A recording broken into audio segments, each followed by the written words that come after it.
And we're good. Welcome back, horror fans. It's Wednesday, 7 p.m. Central. And that means it's time for another episode of the Week in Horror podcast. The only podcast that has such sights to show you. Thank you for joining our live show. For all of our podcast listeners, be sure to check us out so you too can interact directly with the show. This week we're covering select films released in horror history between May 9th and May 15th. Thank you all so much for joining us. I'm Eugene, and with me tonight are Alex and JL. What the fuck is up? How's it going, y'all? Everyone having a good night? I fucking love doing this show. It's amazing. Bro, Eugene, did you get into something? You seem pretty relaxed right now. It's been a stressful day. It has apparently been a bit of a day. It was a bit of a day for me as well. I was out in the sun all day, dealing with fucking ACs breaking down, and it was just brutal. Dude, that's what I hear. There's like air conditioners popping off all over the place. Yeah, it's freaking crazy. It's that time of year. So Kevin Paul says someone has a loud ass fan in the background. I have no fan. I think it might be Alex. Jesus, was my mic fucking muted again? No. Yes. Was I just talking that whole time and cool? Yeah, you got some background noise on your end, Alex. My mic was just muted. How did that happen? No, I muted you to see if it was you, and when I hit it, it cut it off. So I think there's some background noise on your end. Yeah, it's usually my fucking fault, huh? I'm not trying to be funny. It really usually is. Hold on. Let me see something. While Alex takes a look at what is going on with his stuff, let's take a look and see who is in the chat tonight. So, we got Charlie Welch is first up in the house. The only man you don't make a bet with. Charlie Welch, good to see you. Dark Steve, one of our amazing patrons. Good to see you. Ivy Gentry. Ivy Gentry, who I'm going to throw out some serious props to because Ivy wore, wore our Week in Horror shirt and then shilled us at Demicon over the weekend. So to the panel at Demicon this past weekend. So that is freaking awesome. So thank you, Ivy. We really truly appreciate that. That's amazing. Thank you. Prime Red, good to see you. Who else we got up in here? Jinju, hello, good to see you. And Chris Durham Music Channel. I hope you got the chance to check out that link that I sent you in the comment section of one of our videos about the John Carpenter, the Lost Tales John Carpenter album. I think that you might really dig that.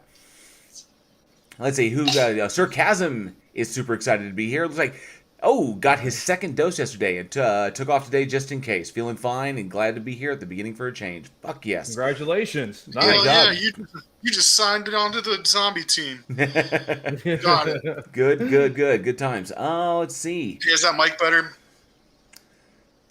Yeah, that sounds better. You sound like you're coming in on an old-timey radio. That's weird, because I haven't changed anything about my setup. Hold on. That's how technology works. And Primary says this. Think this thing's working fine. Primary says this is the quality level production I expect from Week in Horror.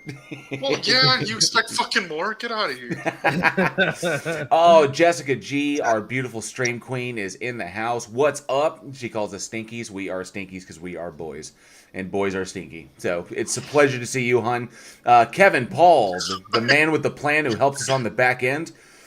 Good to see you. And that looks like who we've got tonight. We'll see if anybody pops in a little bit later on. If I miss anybody... 16 people here. Interact. Hello. Hi. How are you? It is 12 people in the chat. Well, it is amazing to see all of y'all. Now that we're through that, I hope we get some more people in, but let's move along with it. Something very cool that I wanted to bring up that I gave to the guys that we needed to take a look at.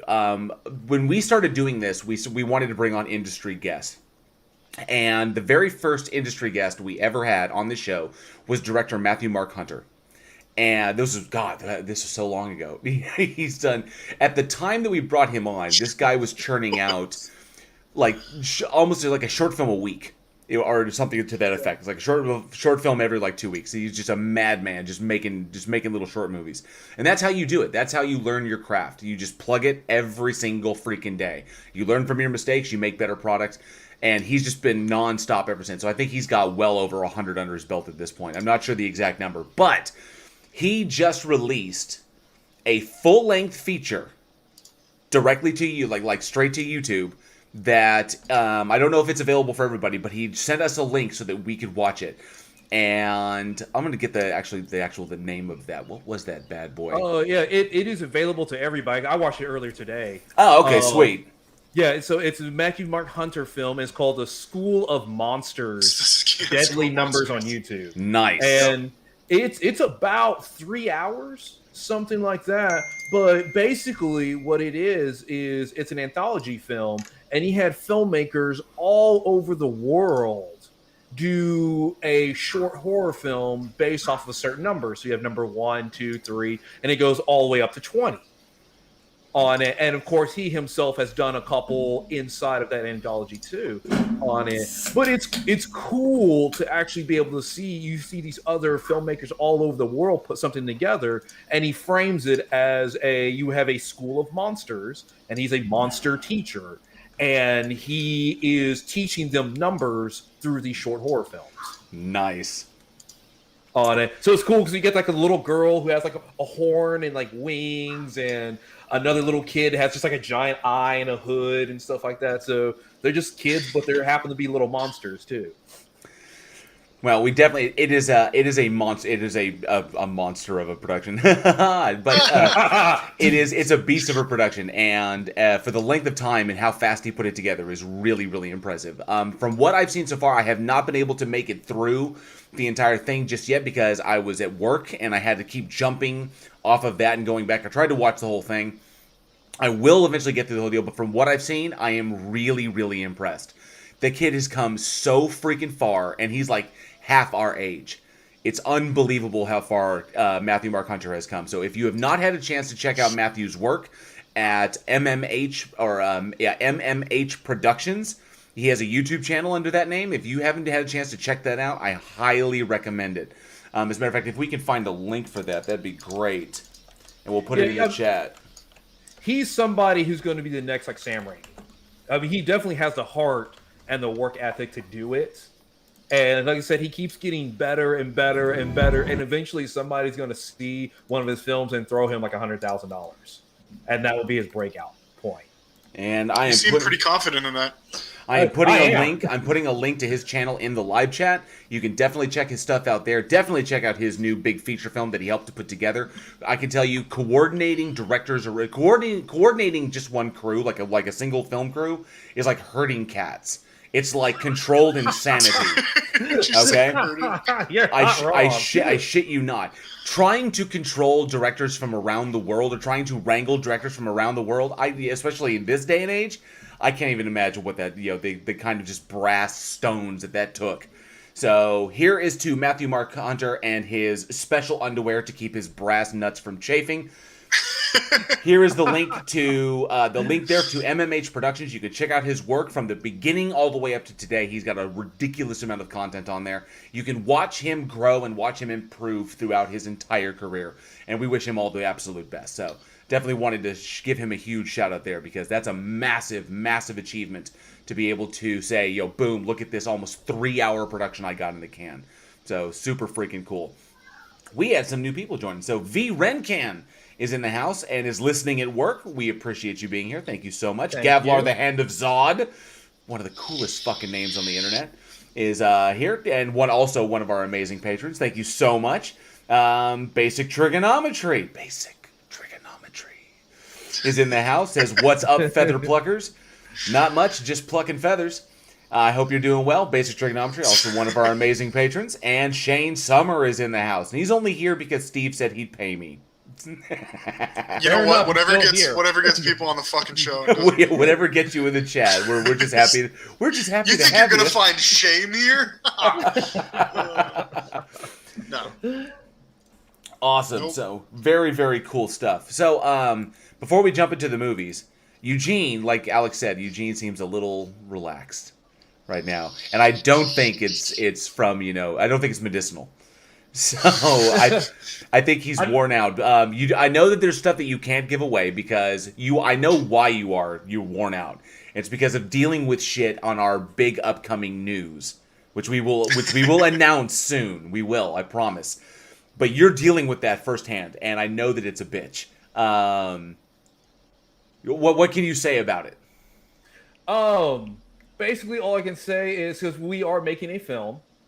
It will be a pretty good size budgeted film, and I will give to the point. It is a remake of an existing film, and it is a film we have covered on the podcast. I will leave it at that point so far. And so, like what JL said, it's like wrangling cats. So you'll get 3 people. You'll get 3 people to come in, and then one person suddenly has a scheduling conflict. So then you got to replace that person, and you're like, okay, you get the final cast down, and then all of a sudden somebody gets a bigger role on something else. Well, you can't blame them for that. You just really can't.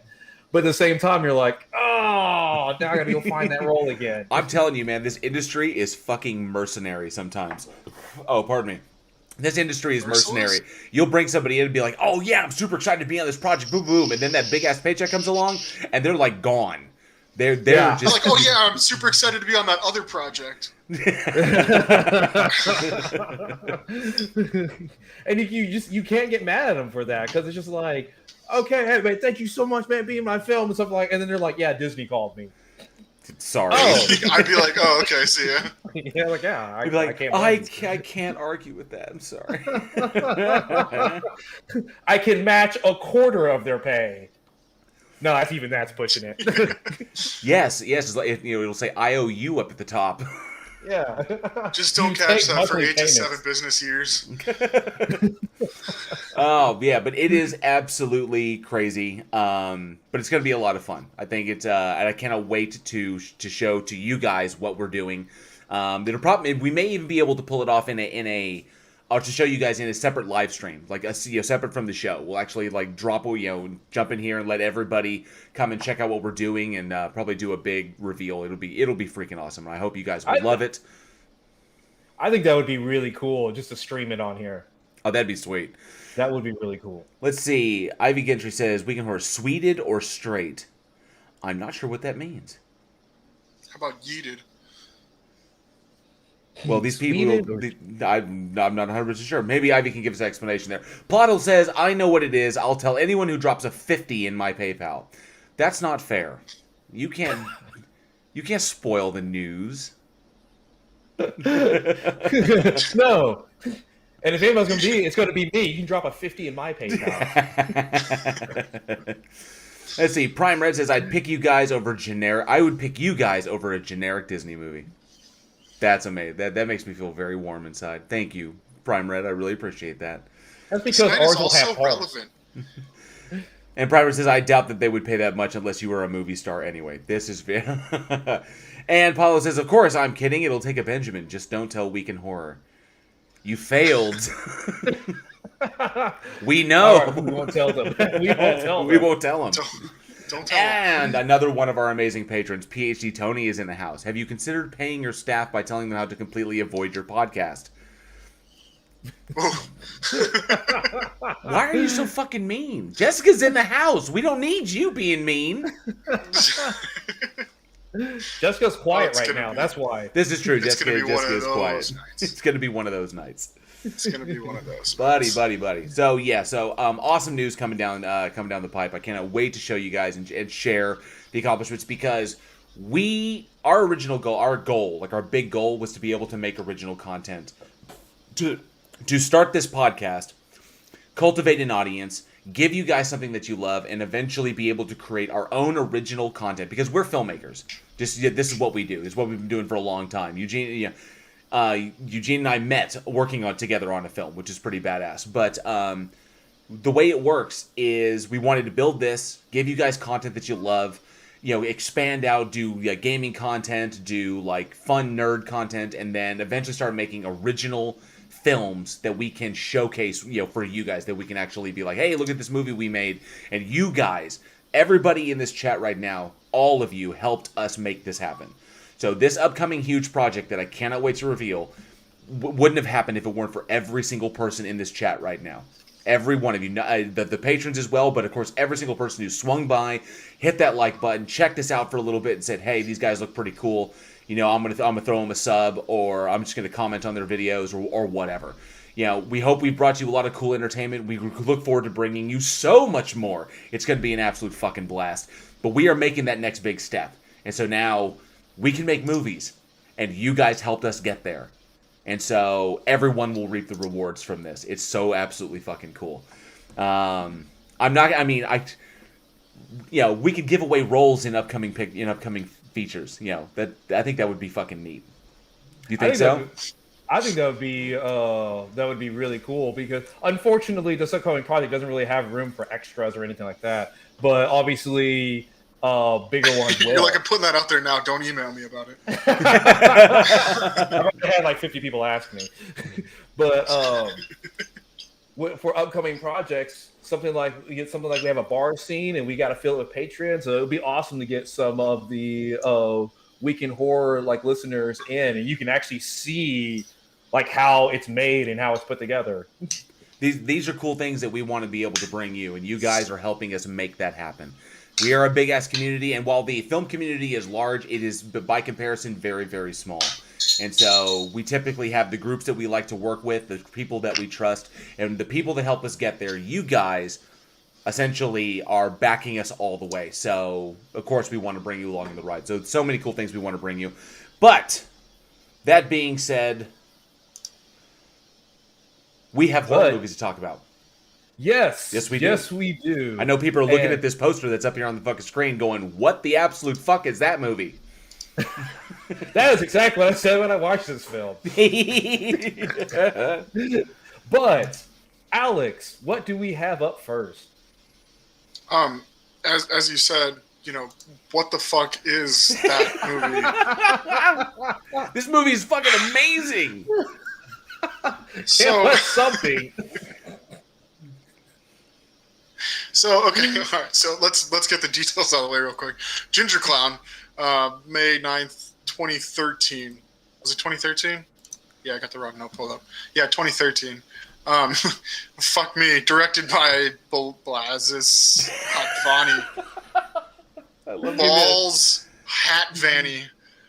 No, do you know this one? Can somebody pronounce this? Balaz Hatvani. Yeah, what JL said, because what the fuck? It was also written by Balaz Hatvani. You didn't even have to go that far.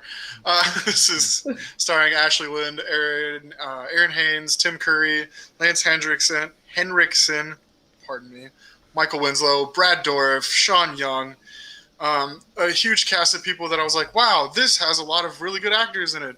And then you get 3/4 of the way through the movie and you got to stop and restart it because you're like, what the fuck, the whole entire time. Yeah.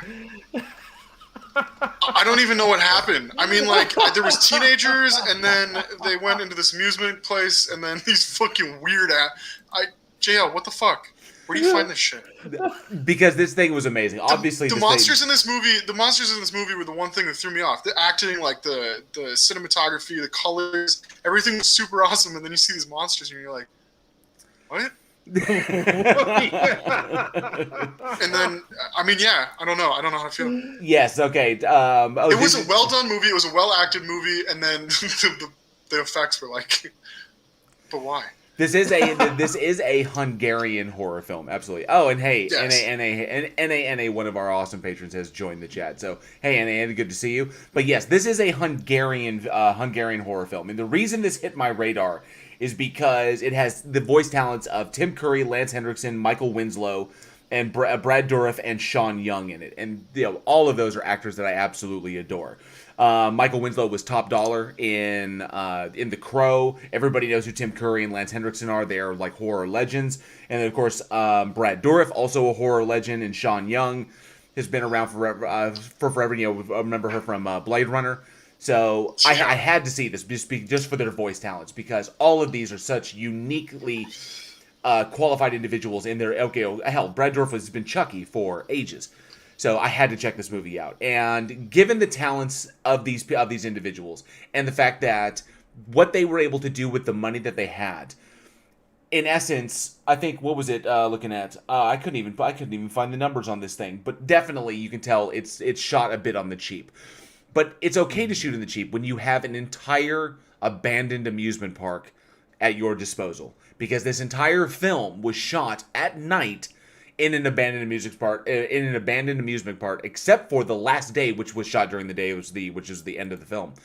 But when you do stuff like that, when you have that level of production value, this old, rusty, rotting, abandoned place, especially with all of the imagery of the amusement park, you can do wonders with that. And just the environment itself, the talent that was involved, and what they were going for and the story they were trying to tell, I was able to forgive the look of the monsters, but some of them were actually fairly creepy. Because some were creepy. And then you had the ones that were like, that made you feel like safe. Exactly. It was, there was almost an almost ethereal quality to it, which is what got me. And it reminded me very much, I got hallmarks of a Turkish horror film called Baskin, where Baskin is absolutely a terrifying fucking movie. We will be talking about that coming up here this year. But Baskin was an absolutely horrifying film, but the whole film had a very dreamlike quality to it. And that's what I felt for this one as well, was that these were not just... It was almost like a real-life, like, Tim Burton, like, yes. Nightmare Before Christmas. Very good. Yes, I would definitely say that. It was like a live action, for sure. I'll tell you what it wasn't, though, JL. It wasn't the fucking Buckingham Palace. Oh, I'm sorry. Michael Wincott was in The Crow. Michael Winslow was in Police Academy. Oh, wait, he was the sound effects guy. My bad. My bad, Prime Red. Thank you for calling me out on that. Michael Wincott, I screwed it up. Dude. It's literally 4 letters. I fucked it up. What do you want me to do? Get it right.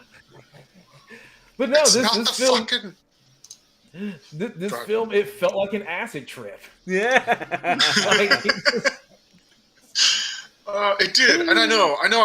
You give me these fucking insane movies all the time, and I'm always like, I don't know how to feel about them. But like this one, it was like, it was so good, but it was so terrible. I don't know. I really don't this time. Well, the effect of the actors themselves. Hearing Tim Curry be doing, especially given Tim Curry's health these days, he's still with us. But it was so awesome. This was 2013, so it was amazing to hear him working again. A long fucking time ago. I think the last time I heard him doing serious, like a major voice work was in Fern Gully, was as Hexus in Fern Gully, and that was a long time ago. Man. His voice alone makes that film iconic. Just for for that bad guy, not to mention his musical routine, which is fucking amazing.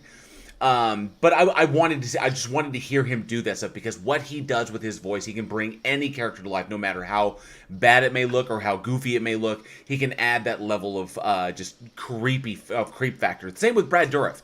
Brad Dourif can do it as well. So that's what drew me to this. And if you dig these character actors, these legendary actors that we have all grown up with, definitely check this one out. It's worth it to say, like, you can forgive these things because of the talent that they bring to it and what the director was trying to do. Because it's not, I don't think the film was that terrible. I actually caught it. I lump it in with fantasy style horror films like Labyrinth and fucking Legend. I was gonna say Legend. Yeah, like Warlock, Legend, something like that. Yeah, stuff like that. Labyrinth, what?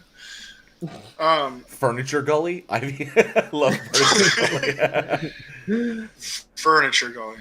Yo, no, this honestly though, Jail's absolutely right. Like, give it a shot. Just if you got a couple hours, just sit down and watch it. It's weird. It's so weird. It's good though. I'm trying to remember what was the what was the main jock dude in recently? He's like a big actor now. Fuck, what's his name? Oh. You talking about you talking about Biff in this one? Yeah, was he Biff in this one? Yeah, you're talking about like Michael Cannell Griffiths? Yeah. Maybe. I don't know. He kept reminding me of he looked like a younger version of somebody that was in like a major film recently. I think he was just reminding you because he hasn't been in much. Yeah, it doesn't look like it. Weird. No. I don't know. I swear it was him. It'll come to me later. You think I was thinking about it the whole time I was watching the movie, and I can't fucking remember his name. Oh, plot hole. The plot hole says the fact that you have to say it's not that bad means it's that bad. No, sir, it is not. Yes, in a way, it is that bad, but it's also worth like checking out. You know, it's one of those ones that's like so bad it's kind of okay. Yeah, it's one of those. If you like the fantasy style and stuff that's kind of out there, if you like those horror films, then you'll like this film. Well, and now that I was like, you know, like a live action Nightmare Before Christmas, it's easier to swallow. Yeah, probably shouldn't have said that on the internet, huh? That sound clip's out there. Jessica G's in here somewhere. Prime Red says it is a 3 out of 10 on IMDb, but how often is IMDb correct? I mean, come on, in their ratings, really? I found excellent movies that were low rated there, and I've found hidden gems on I ignore the ratings, just go with it, and I determine myself if the film is good or not. But the cool thing is that in this one, I really do like that it was all practical effects. That the creatures that they designed, the puppetries that they designed, I thought were really, really neat. And while they look like that, but I mean, when you're going with that, and you're saying, I'm not trying to make a monster here, I'm trying to make this kind of animatronic style creature thing. I think it's important to go with that, and it lends itself a certain kind of quality that I think is missing in a lot of horror films that try to tell this kind of story these days. That's what I like the most about it, was that their willingness to go with, to not rely upon CGI to make something happen.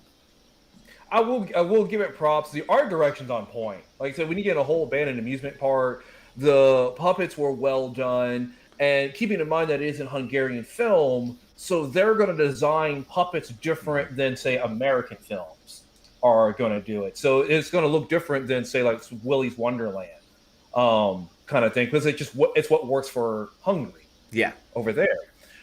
But going back to IMDb ratings, because IMDb ratings are just broad, general, whatever, you have to think about people who like that particular genre. If you don't like slasher films, obviously you're going to rate slasher films bad on IMDb.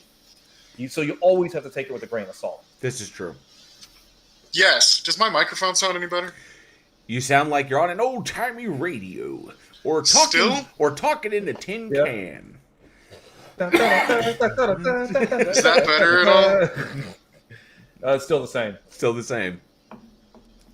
What the fuck? I don't know what you did. You obviously changed something, so... I literally haven't even moved. Okay, so while Alex attempts to do something with his stuff, and the Jordan said has joined us. Hey, Jordan, it's good to see you. And no, you did. We just started. We're still in the first film, and I thought I saw somebody else. No. Listen. Did you just say while Alex tries to play with his stuff? I said this is the second opportunity that you tried to fix your things. No, you said something along the lines of, well, Alex tries to play with his stuff, and I feel like that's going to be a soundbite. It just might be. So many sound bites. I've given so many to Jessica G. I really, really have. Okay, does it still sound like shit? It sounds like you're on a telephone. Yeah, it just sounds like they're calling in. Here, hold on. Let me see if I can... Yeah, keep going. Dark Steve says, try dipping it in water. I think that might have been what happened there. So in closing on this one, it's fun, and it speaks to. I would say that this film speaks to the child in you. If you those things that you might have been scared of when you were 8, 9, or 10. Now it's got some really, really dark moments, and it's not like a child's horror film like that. But I think it speaks to that. Now you sound good. Oh my god! Fucking. Oh yeah, much better. Hey, what's up, y'all? This is Alex, Week in Horror Podcast. Sorry, I've been a fucking tin can all night. So I should have used Campbell's instead of store brand. Yeah, the fucking Great Value cans are shit. So what happened? Apparently, my computer decided that it was going to change. I was talking through the computer mic. Oh, through the microphone on my fucking webcam because I got a different webcam.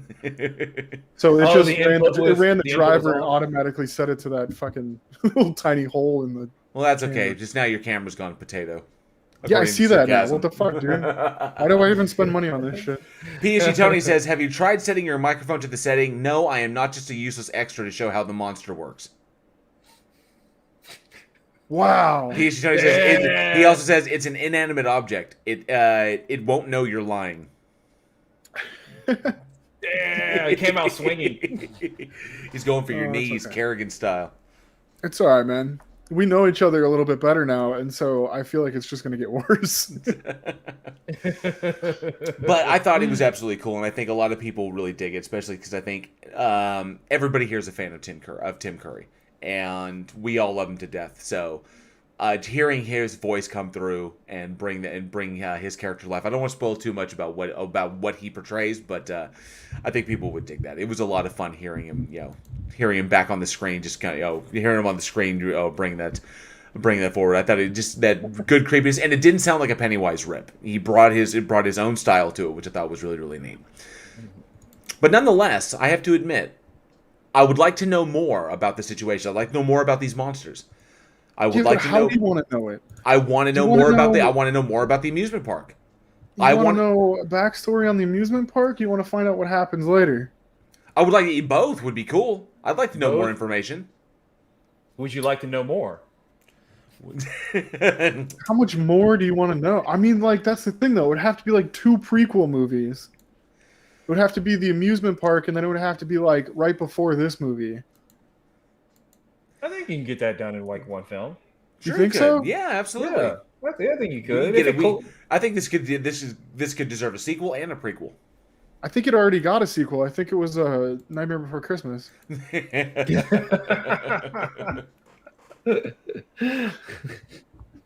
Here, first, let me ask the chat here. Have any of you actually seen this movie? Probably not. I didn't see anybody that was like, yeah, I saw this. No? Nobody? What? Starship Troopers, huh? You asked the question. I know, I was waiting for a response, but then I remembered there's like lag in this whole thing. So let me ask the audience, These are the people that I work with. Every it's single hard week. to ask a group of people if they think that there should be a prequel or sequel if they've never seen the fucking movie, okay? Gingerclown too. The carpets match the drapes. I guess not. I guess all I had to do was ask. Would you rather see a prequel or sequel to this movie? Or both? Well, here's the important thing. Even though people haven't seen it, we can still ask because people could then watch it and then answer in the comments. No, seriously, yeah. Send us an email. Go watch it and then let us know. What do you want to know more about? Do you want to know more about the cast, the amusement park, the history of it, or do you want to know what happens next? Or both? Let us know. weekinhorror@gmail.com. On to you, Mike. Well, you see, this is the beautiful Gingerclown 2, Gingerclownado. Nice. So this is the important thing, and this was actually brought up to us. I think it was Prime Red who actually recommended. At the end of every one of our episodes, we will tell you the next 4 films we'll be discussing on the next episode. So you guys, we want to give you guys fucking week. Yeah, we want to give you guys time to watch the movies that we're going to be talking about. If we ask questions about them, you might have your opinions, and we want to get your opinions. So we will always let you know what we're going to talk about in the next episode, so you can jump in there and be like, and then I know I said Gingerclown, and people are kind of like, what the fuck? So, but then again, if you want to check out the trailer for this film is in our trailers and recommendations section in our Discord channel. Link for that is in the description. We do that, huh? Mm-hmm. Absolutely. It's almost like we hand this to you every week. We do all the heavy lifting. Thanks for listening, guys. It feels No, like we're JL does all the heavy lifting. Eugene does a little bit of it, and I'm just a fucking weight. I wasn't going to say anything. Wow. just an anchor. I'm holding these guys down. Not in a good way. But definitely, no, not like that. Like if you get the opportunity to watch this movie, shoot us an email at weekinhorror@gmail.com. You can check out the trailer in our Discord server and just let us know if a prequel or a sequel, just interesting information. I think would be good in a prequel or a sequel, just to know a little bit more about the monsters themselves and how they got to that position, how they got to that point, or quite possibly what happened after the fact. So. I would like to know. I think it's interesting enough. That's just me. But then again, I love movies that apparently people think are shitty. Gingerclown 2, The Gingering. Ginger says that's a bit harsh, isn't it? Oh, Charlie Welch says not Color Out of Space. Christ. I think Charlie Welch recently watched Color Out of Space on my recommendation. And I will let him fill you in on his experience. He could tell people in the chat his experience, because I don't want to spoil it, because it's freaking It all started in the first 3 minutes. It's freaking amazing. I saw Nicolas Cage, and I knew at that moment. Sarcasm says, I thought that I had seen every Brad Dourif movie, but he continues to drop the bar and find something even more obscure to be in. Hey, man, when you're working, you're working. Really, his career has been one up weirding the next, the last thing that he did. It was, yeah. That's what makes it fun. He's great. Yeah, no, you have to hunt his films down. Like, IMDb probably doesn't know everything that he's been in. No, hell no. Awesome. Anyways. All right. Hey. So, what we have up next?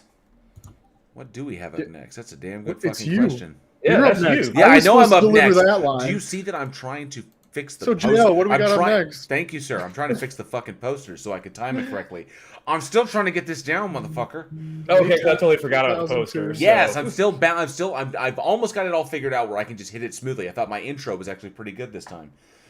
All right, so our next film, the next film that we have up is released May 10th, 2002, and we have the werewolf film Dog Soldiers. So, written and directed by the legendary Neil Marshall. This was his directorial debut, and starring Sean Pertwee, Kevin McKidd, Emma Cleesby, and Liam Cunningham, who would all go on to become members of his acting stable. How to get this way? The best way I could sum up this movie, if you have not seen it before, is a group of Scottish soldiers out on basically doing training mission, or it's like a training patrol. It's like a training patrol run into a group of fucking werewolves and have to try and survive the night. So werewolves versus Scottish soldiers. You can't ask for anything better, because this movie is fucking amazing. Literally one of the greatest werewolf films ever made, up there with An American Werewolf and The Howling. Listen, you were super excited when you were talking about this when we spoke on Sunday, and I was like, "You're hyping up a werewolf movie, and you've hyped up werewolf movies before, and they've been But then this one, I sat down and watched it. And at the end of it, I was like, "Well, goddamn, Jo, you weren't fucking lying." No, this movie is it's just awesome. This movie is just awesome, and for a directorial debut for Neil Marshall's first major film. This is amazing, because Neil Marshall, for those who you may be not familiar with his stuff, with his work, but yeah, the stuff that he went on to direct, Dog Soldiers was his first. Then he directed The Descent, which we recently watched in the Discord channel at one of our watch parties this past weekend. Then he did Doomsday, Centurion, Tales from Halloween. He did a segment Tales from Halloween. He directed the new Hellboy, which I think is one of his worst one. But then he turned around and followed up with The Reckoning, which was absolutely fucking amazing. An amazing kind of spin on the Salem witch trials deal, which is really, really fucking cool. I don't want to spoil too much about that one. But yeah, Neil Marshall, absolutely amazing stuff. And this was his first movie, and I've been longing to talk about this one. This is a fantastic movie. I always love, and it's just a military vet in me, I always love seeing like the military in horror films, because most of the time you always get, they're like teenagers, or they're like this helpless people, and you'll have monsters or killers that will pick them off here and there and all sorts of kind of stuff. I love films where it's like, no, we're going to fucking battle this shit out. Mm-hmm. We're in this house. We have weapons. We have training. We're up against monsters and just straight up coming through the window, shooting, busting open the door, shooting. Everybody's fighting back. It's straight up action. I love it. You sound like you're having a great time. I did. I love the film. This one is fantastic, and if you're a werewolf fan, if you're a fan of this particular genre, then you definitely need to watch it, because it's an interesting take. It's not, because the majority of horror films, the majority of werewolf films, they focus solely on the individual who's being affected by the curse. You talk about Benicio del Toro and the Wolfman, the old Lon Chaney films, or the American Werewolf in London, American Werewolf in Paris, or Ginger Snaps. Like, it's always about the individual going through the change, or Bad Moon Rising, or whatever. But It's this pretty much one, all of them.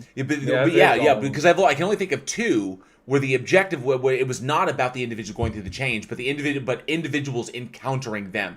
And Dog Soldiers was badass, and one of the reasons, I love this movie. It's also one of the reasons why I loved Late Phases so much, because it's along the same lines. Only that is a single blind war veteran taking on a group of werewolves as well, basically last standing a bunch of werewolves and killing them all himself. So it had the same. That movie had the same tones as Dog Soldiers. That movie was fucking anxiety inducing. Late Phases.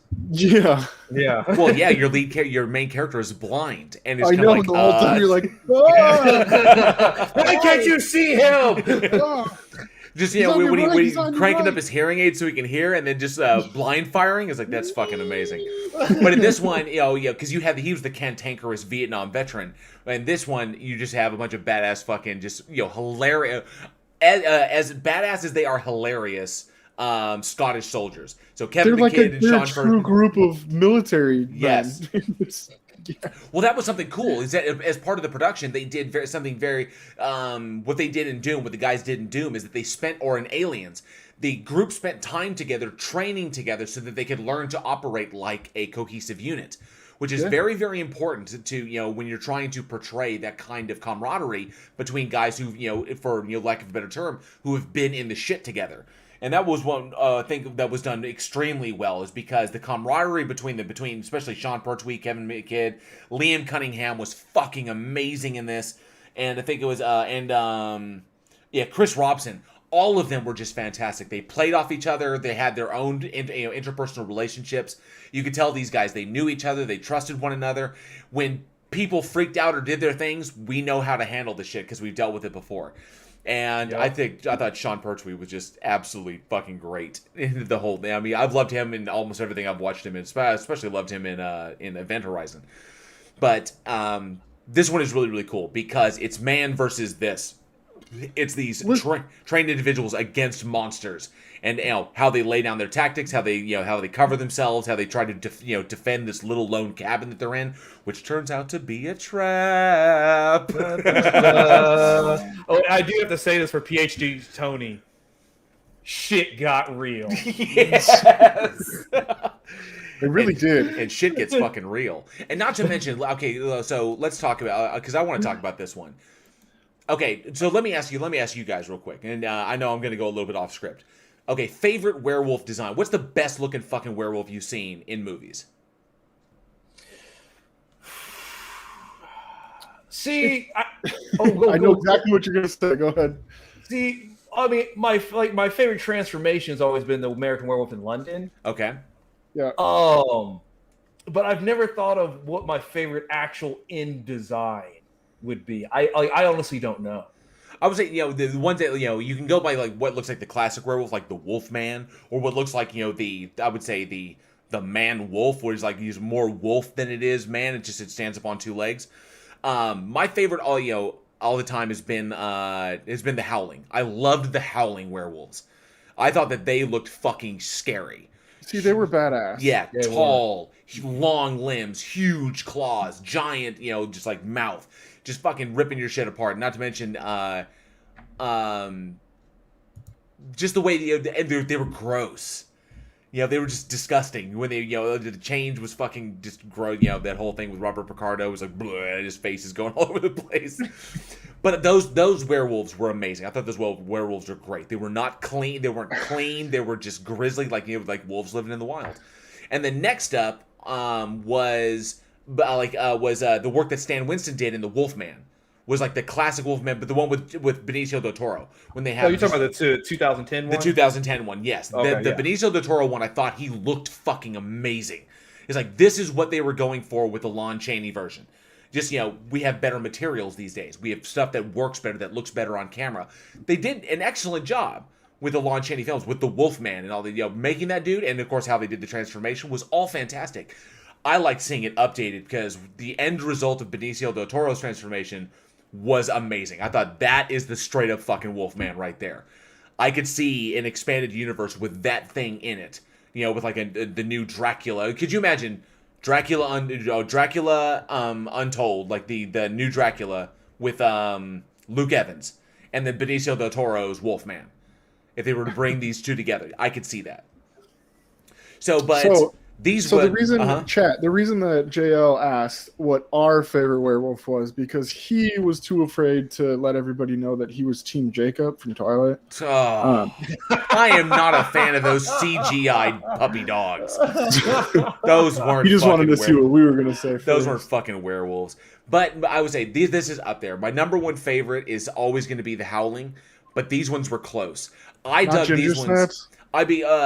Ginger Snaps was decent, but it spent way. We didn't see as much of the werewolf. We saw more time during her slow transformation. That's fair. Yeah. So we didn't see a lot of it. In this one, we got full fucking shot, articulated, big ass fucking werewolves. The difference between these ones and the Howling ones is the Howling ones looked more monster like. They were scarier, whereas these ones, it was focused more on that than. Yeah, these ones, they were huge, they were tall, long-limbed, they were really, really strong, really dangerous, but there was a cleanliness to them, which I think kind of set them apart, but made them look really striking. It was like, wow, like this is really impressive. Just the Howling ones were grungy and dirty, and they blended into the backgrounds. Like they were difficult to kind of get a focus on, which makes them even more terrifying, because they're going to eat you. So, no, go ahead. No, it was pretty much it. So I was going to say, close, but, Dog Soldiers is number 2.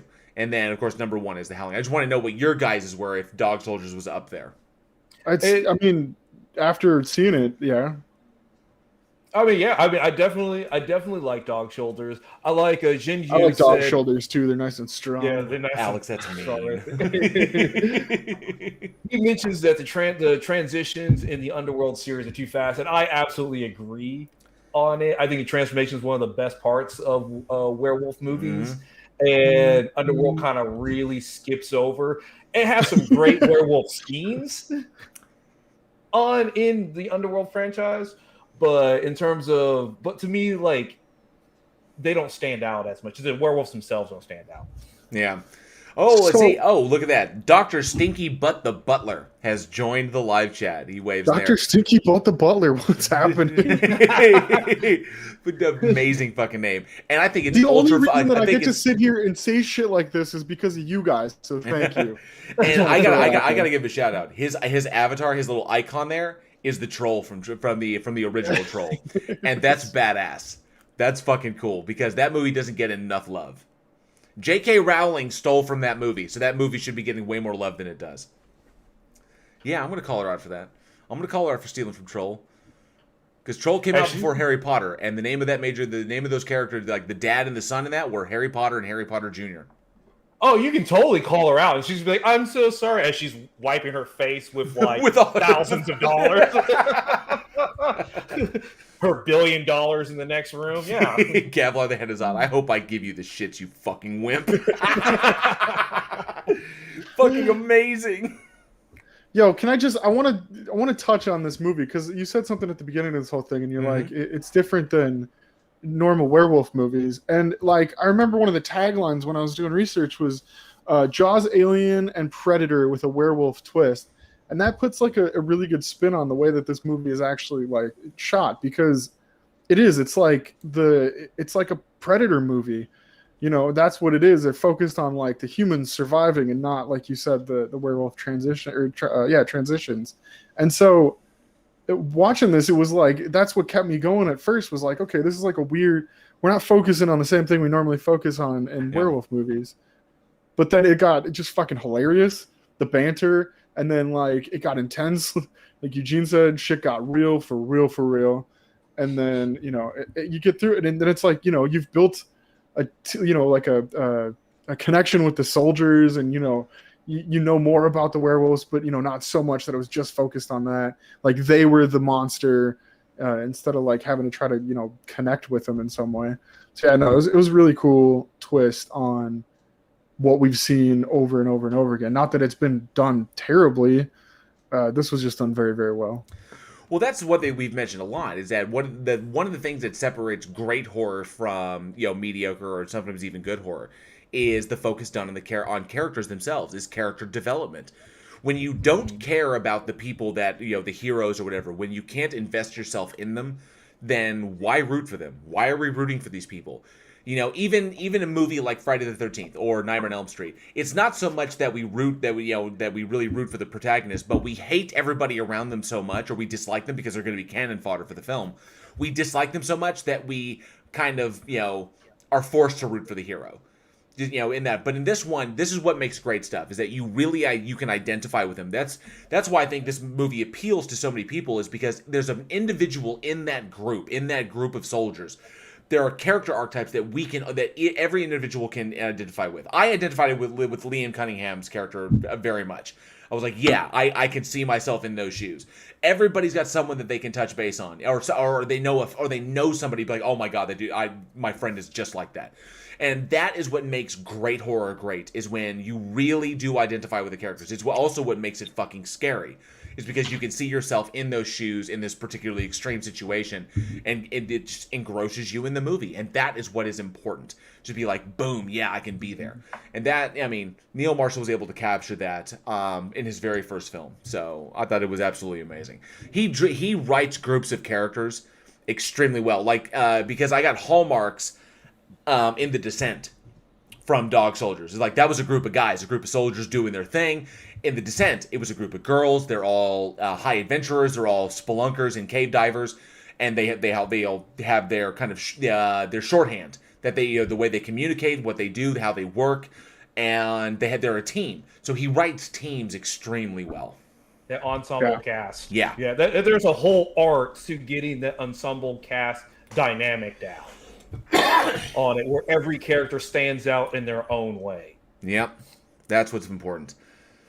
Oh, let me see here. So, one thing that we can bring up about this, before I ask the audience what they think. So, for the absolute longest time, this movie was supposed to have a sequel, and I think it was going to be like Dog Soldiers Fresh Meat, and I was really hoping for that to happen. We kept getting small little updates, like Neil Marshall had completed a script, or production was moving forward, or they'd found this, or they were looking at these particular actors to be in the movie, or this particular location.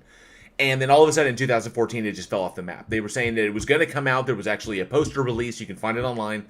And the release date came and went, and there's been no movement on this whatever. I know that there's a petition out there that is trying to get enough names to actually kind of like force somebody to finance a sequel or a prequel to Dog Soldiers. This movie was so fantastic, I think it deserves both, to be honest. I think this could easily be a trilogy. But at most, I would like to see a prequel. I'd like to see where the werewolves come from, a little bit more about their nature, what exactly was going on with the cabin, how they set up there, all that shit. I want to know all those details to figure out and, maybe expand the universe a little bit. I think that would be very fucking cool, especially if Neil Marshall came back and did it. So I'm curious. I want to ask the audience, do we want more of this? For those of you who've seen this movie, does there deserve to be a prequel? Or maybe even a sequel, whichever you'd prefer. Let us know in the live chat or in the comments below. Does Dog Soldiers deserve a prequel or a sequel, or just leave it alone? It's perfect just the way it is, and we don't need to add to it for fear of possibly messing it up. Let us know. How about a side-by-side film? Like something else going on at the same time? Happening at the same time, and off in the distance you can hear like gunfire and stuff, and there's a team trying to get to the other team because they went looking for them, but then they get fucked up too. That's some Resident Evil shit. That's like exactly. Beta team and Alpha team. Yeah, that's kind of cool. Yeah, that would actually be really cool. I would watch that. That'd be dope. Or Resident Evil 2 with what was it? Claire's story going on at the same time as Leon's. Yeah. Interesting. Yeah, it just parts of it would just intersect or stuff like that. Yeah, I would, because the thing about prequels is like sometimes prequels are awesome, but prequels have the restraint of the already existing canon.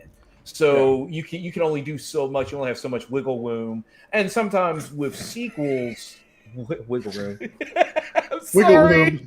I just wasn't expecting it. Wiggle room. a little bit of wiggle room. Dude, the gin's tired, man. It's been a long day. And in sequels are kind of, we've seen so many sequels, and most of them are bad. There are obviously good sequels, but most of them are bad anyway. But I think a side-by-side one would be really interesting. That'd be kind of cool. That sounds kind of neat. Who knows? Someone may actually get this, hear this and bring it to Neil and says, "Hey, what about this idea?" He may run with it. If you hear this, Neil, take it and go. Yeah, take it and go run with it, man. Just go. All I want is my name in the credits. Thank you. We just want you to appear in the podcast. Yeah, that'd be cool. Yeah, we'll exchange it. You can have that idea for free if you come on the show and talk with us about horror movies. That would be fucking cool. Deal. That'd be badass. And the George said, "Wiggle room, ooh woo." Seriously, fucking cool. So yeah, definitely let us know. I see we have some people in here. Let's see. Apparently, people love the fucking idea. What do we Prime got? Red, yeah, exactly. Like 300 Rise of an Empire. Ivy Gentry says both. Gavel Hand of Zod says, "I'd buy that for $1. Sure as shit would." And the George said, "I would like to see it so I can have an opinion." We definitely need to show Dog Soldiers at a watch party on the Discord channel. Let's see. Ivy Gentry says, "I love that idea." Yes, the side by side idea is actually pretty fucking cool. I kind of dig that. That's it. Wow, Dark I had Steve- a good idea on the podcast. It's been 2 fucking years. Way to go. Dark Steve hasn't seen it, but it sounds like a good idea. And Sir Captain says, "Yep, I am for a prequel. Aliens had buttload of prequels, and most were good enough to watch." Prime Red said, or like 300 and 300 Rise of an Empire, which is pretty cool. And V. Renkin says, "Hey JL, is there a video of you playing a reporter in theater? You mentioned it, so I'm just curious." There's no video of it. I played He just doesn't want to tell No, me. it actually wasn't filmed. It was for a theater competition, and Okay. I played a reporter who was dealing with who was covering a story. This is so many years ago. I can't believe I'm bringing this up, or I can't believe I'm talking about this. Years ago, your past. Years ago, I was in a competitive performance, and I played a reporter in a play. Forget the name of it, but the story was about a woman whose husband had been kidnapped overseas in the Middle East and was being held hostage. And I was covering the story. And so the story is kind of like the relationship between me and her that develops between me and her while we are trying to work towards getting her husband freed. And it gets a little bit dicey because we kind of grow close together because there's times in the story when they think that he might be dead. So then I'm there to console her. In order to create, I was young, and I took inspiration from the character Kolchak, from Darren McGavin's Kolchak the Night Stalker. Just the way his mannerisms and the way he carried himself as a reporter going into these extreme kind of situations, like I'm investigating Jack the Ripper. Well, in this one, I'm investigating terrorists and shit.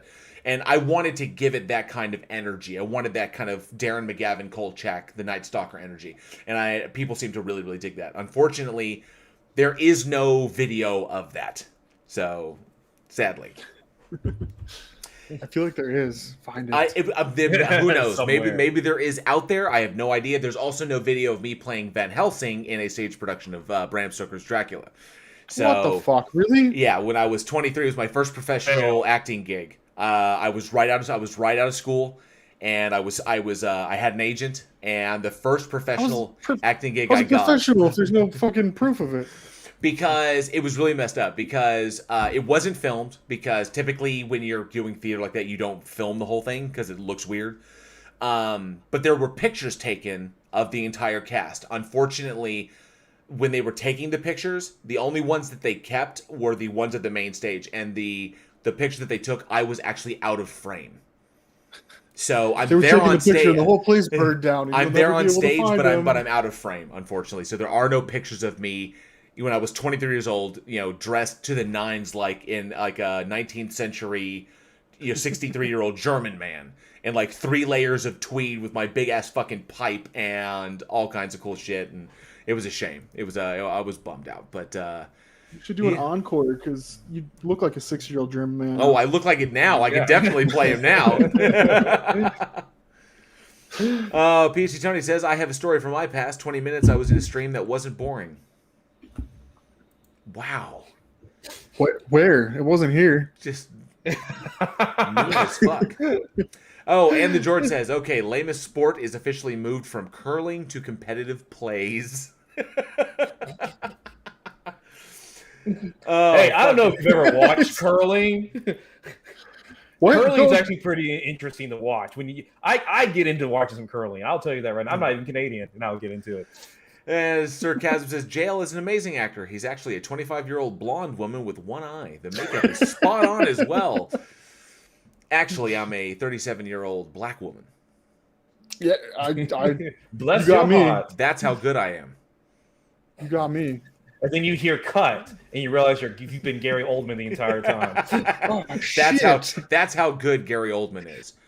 One day you just hear cut, and then you were Gary Oldman the whole time. But yeah, I wish I was that good. But unfortunately, there is no video of that. There are some pictures out there of me on stage, doing certain certain roles that I was in. But unfortunately, no video. That sounds fucking dirty.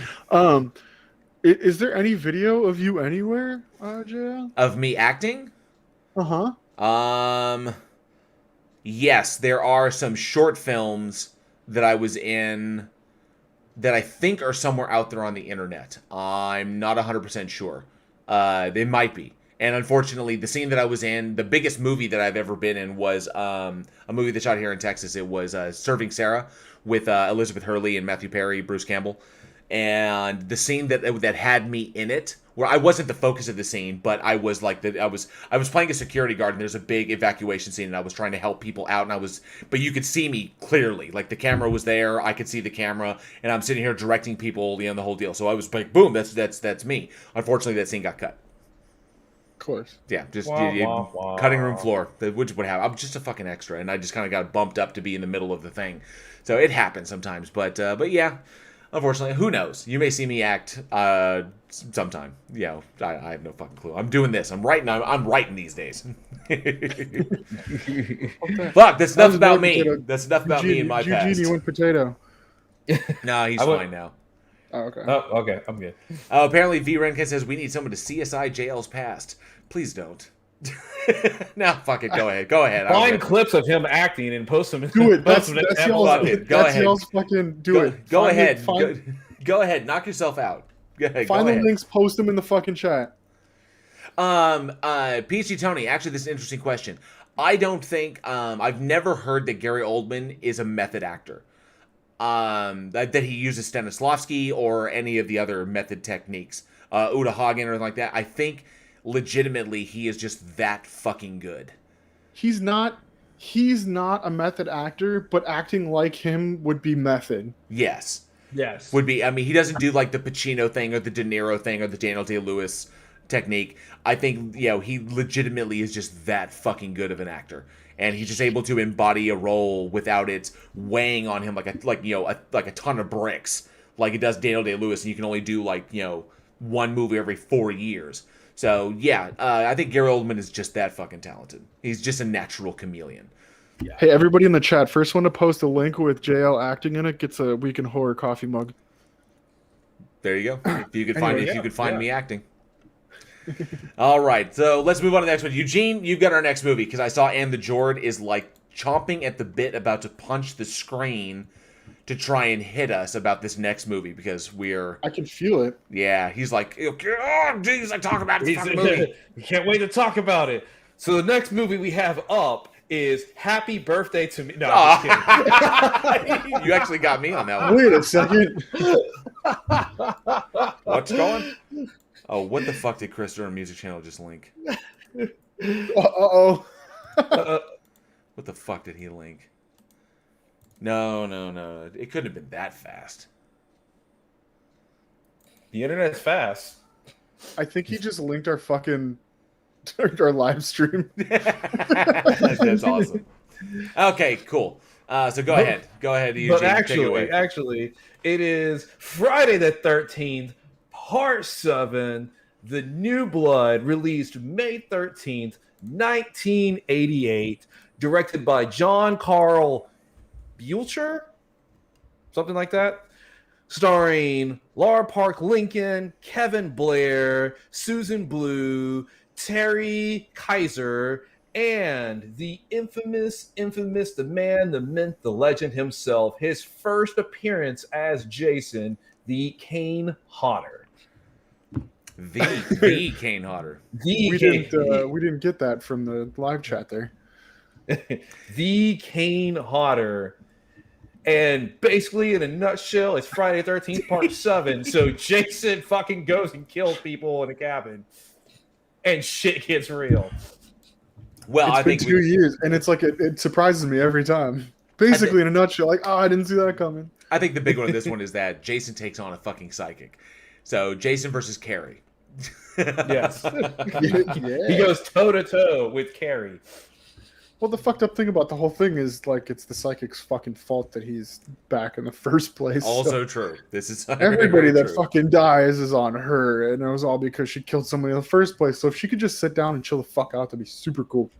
Just control your power. Shit. Chill out. Like, you already killed your dad, and then you're like, I'm gonna bring him back. Like, don't fucking do that. Live with your mistakes, or you're gonna fucking create more. That's like a life, dude. There was a lesson in this movie. Holy shit! It was. But her dad did come in the end to, like, save her over at the dock. So, Yeah, like... but she fucking caused the whole problem. This is true. This is true. Yeah, Tina did cause the entire. Tina Shepard fucked everything. Tina up. Shepard fucked Yeah. everyone up. Everyone was dead because of Tina Shepard. Oh my So, god! But can I- we just it's- talk about fucking Kane Hodder showing up on scene here? Fuck. Yes. Well, okay, so yeah, that's the one thing that makes part 7 amazing. Number one, the big thing about it, Paramount wanted so very very badly for this particular movie to have the best production value of any Friday the 13th film made. They wanted this to really really shine. And so they started off with trying to get high profile directors who could bring a certain quality to the movie, so it wasn't just your standard slasher. And they really went all out to try and make this, the tantamount, like the best Friday the 13th ever made. And personally, in my opinion, I think it holds up. Friday the 13th Part 7 is my favorite Friday the 13th. Not just because this is the first appearance of Kane Hodder as Jason, but because of everything that went into this. And it absolutely is amazing to watch what Kane brought to it, what all the actors brought to this. It's both not your standard Friday the 13th, and yet it is classic Friday the 13th. So, I mean, come on. Kane Hodder arrives, makes fucking cinematic history. You can't argue with that. Holy shit! Plot hole. Fucking JL, you voiced on One Piece? I've done a lot of voices on One Piece. I actually have 2 characters that I voice on One Piece. Huh.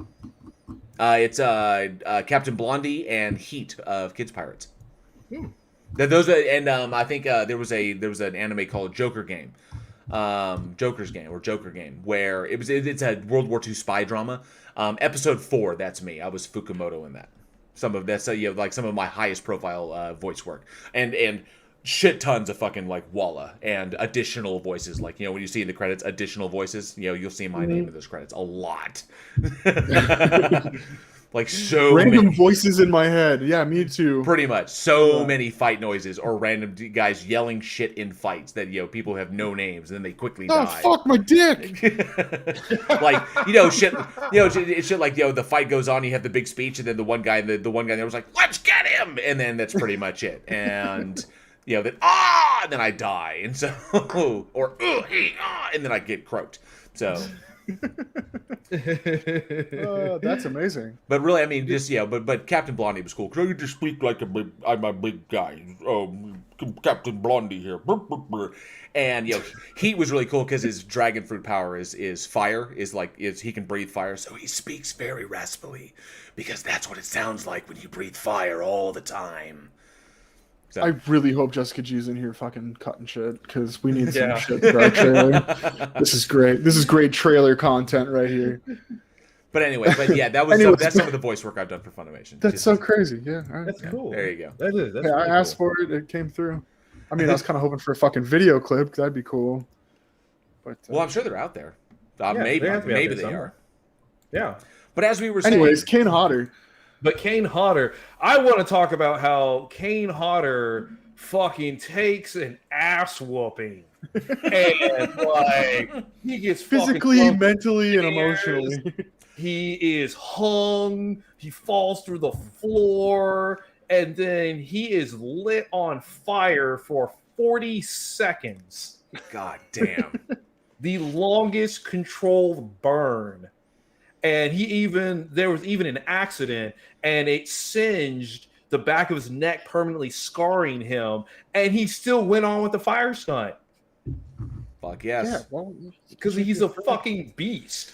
How he got hired in this was the big thing, because there's kind of a story behind there. The actor who played Jason in Friday the 13th Part 6 was CJ, if I remember CJ correctly. something, yeah. I can't remember his last name, but I want to actually, let me see here. Oh, there we go. Part 6, Jason Lives.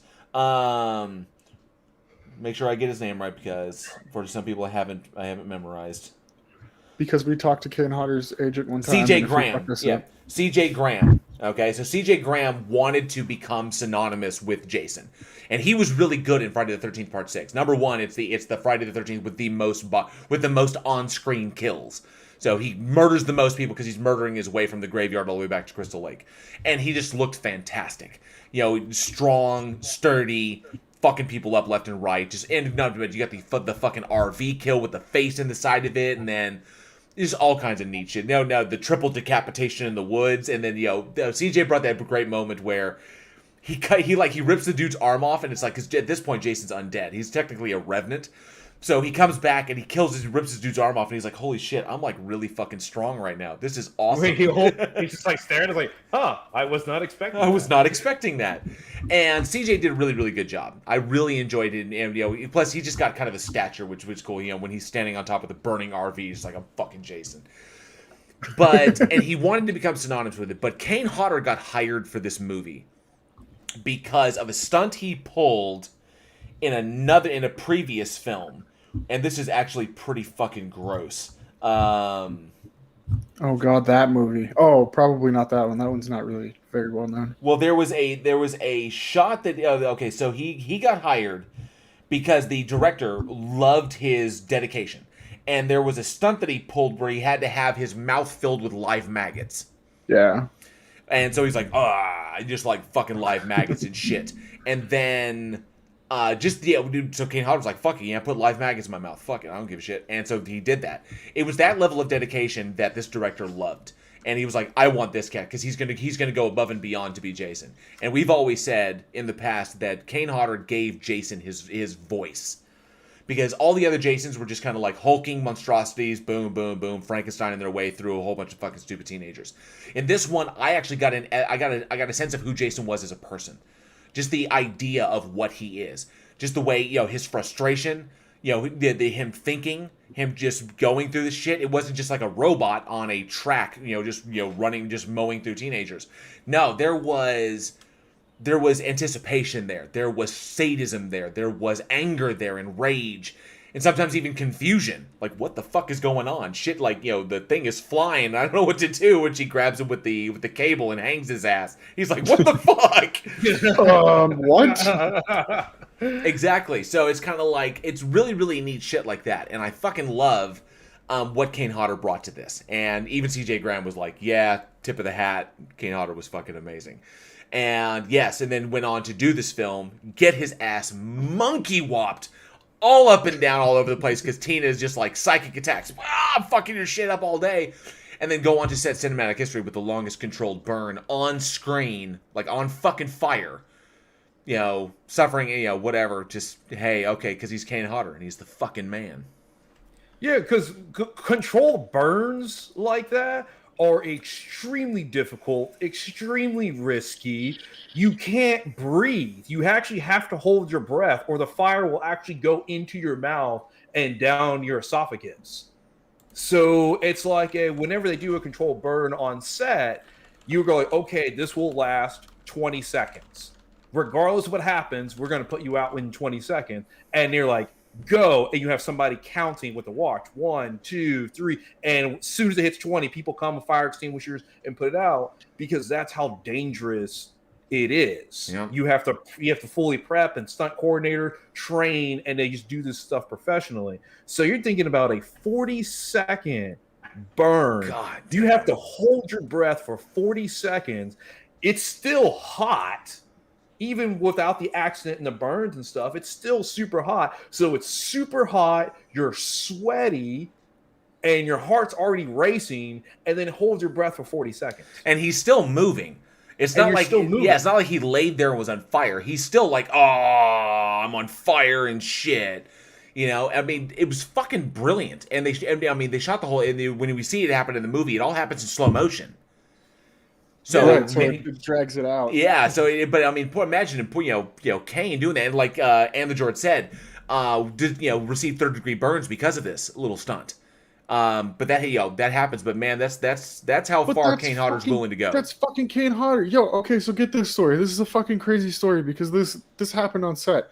So Kane's dressing room was like a quarter of a mile away from the set. And so one day he decided that he was just going to walk back through the woods wearing full Jason regalia. And so he's walking back to his fucking trailer, and a guy walks up to him, and he goes, "Are you with the movie?" And fucking Kane doesn't say anything because he stated that it was a stupid question. He's like, I didn't say anything because it was a stupid question. And so he just like, and then so the guy was like, are you with the movie? And so Kane lunges at him a little bit and grunts at him, and the dude fucking takes off, trips over himself, fucking runs away. And then the director came up to him the next day and was like, hey, the sheriff was supposed to stop by, but he never showed up.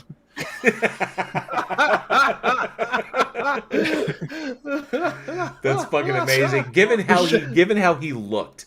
Right, in Friday and so the 13th Part 7. sheriff, well, and the thing with the mask too is the mask was molded from the original mask, and but it was modified a little bit, and it was kind of shaved down to show more of Kane's like head, to like make him kind of more human almost. And so can you imagine the fucking sheriff shows up because they got to talk like law, we can only do shoots between this time and this time, and the dude walks up and he's like, are you with the movie? And fucking Kane Hodder in full day's worth of shooting Jason regalia just fucking goes, huh, and jumps at him, and the dude's like, no, fuck that, I don't get fucking paid. No, hell no. Looks like I'm fucking out. And you imagine because they were shooting that at night, okay? And I'm sort of thinking about the it was costume. 2 o'clock in the morning. I'm saying that, so middle of the fucking night, and here's Kane Hodder, looking like a rotting fucking Jason, like fucking kneecap hanging off, spine all exposed. Hey, a quarter, like the bottom corner of the mask is missing, and his fucking teeth and shit, like that. He's just like, you can't see his fucking eyes. He's just like heaving, just like doing the shoulder breathing, just in the middle of the dark. And then this guy's like, hey there, man, you part of the movie? And it's, yeah, I can imagine he would do that. Not to mention how big that motherfucker is with his fucking cassava melon fucking arms and shit. So fuck yeah, that would be scary as shit. Dude's a quarter mile away. He's looking. He's like, I think I can see lights over there. I'm not sure what's going on. And this really gigantic guy with a fucking machete and hockey mask. No, he was like, fuck that, dude. I make $60,000 a year at most, and my pension just got canceled. So fuck it, I'm out. And the George said, can we just talk about Jason fighting someone with abilities that can match him? Watching him react to someone who isn't an insect compared to him was just chef's kiss. And he's correct.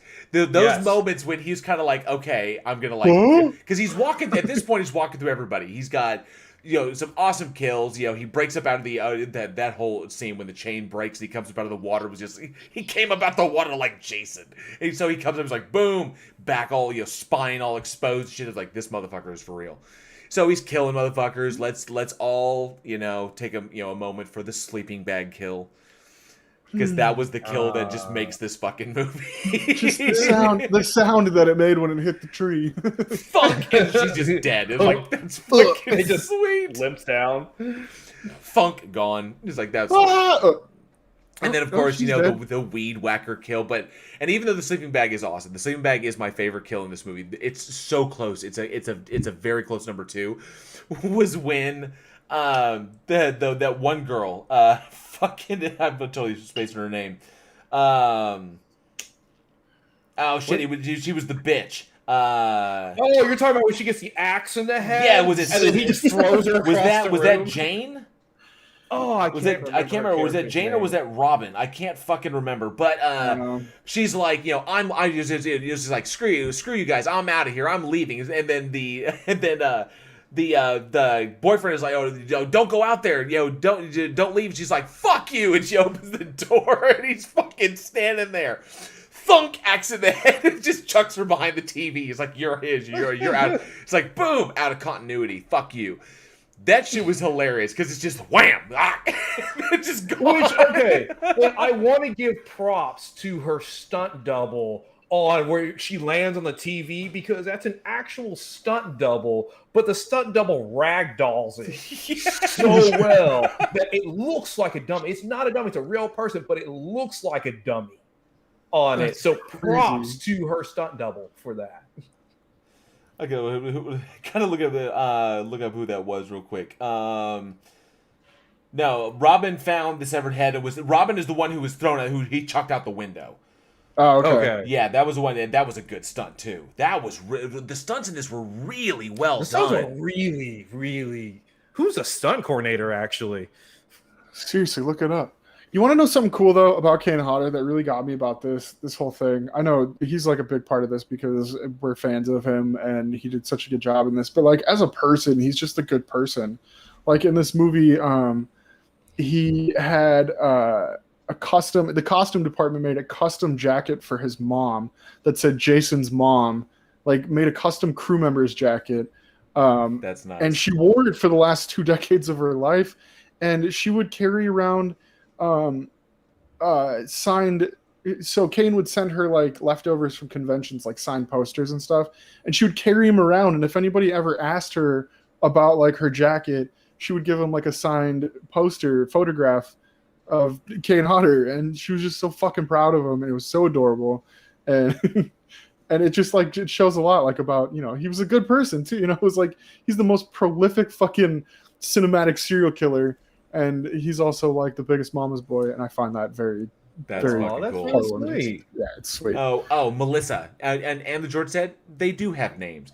He says, "Silly JL, horror teens don't have names. They most certainly do have names." And it was Melissa who was like, "Fuck you guys." Thunk. It was just so perfect. It's just like, open the door. Holy shit! She didn't even have time to react. Fuck! Okay, you're being a bitch out the way. Because, man, fucking Jason was on a mission in this one. Motherfucker, I mean, just like the one chick up against the car, and then the party horn. Straight in the eye. Now, this bringing up of these, Dark Seas, except dumbasses can't get through a window unless being hurled through it. This is very true.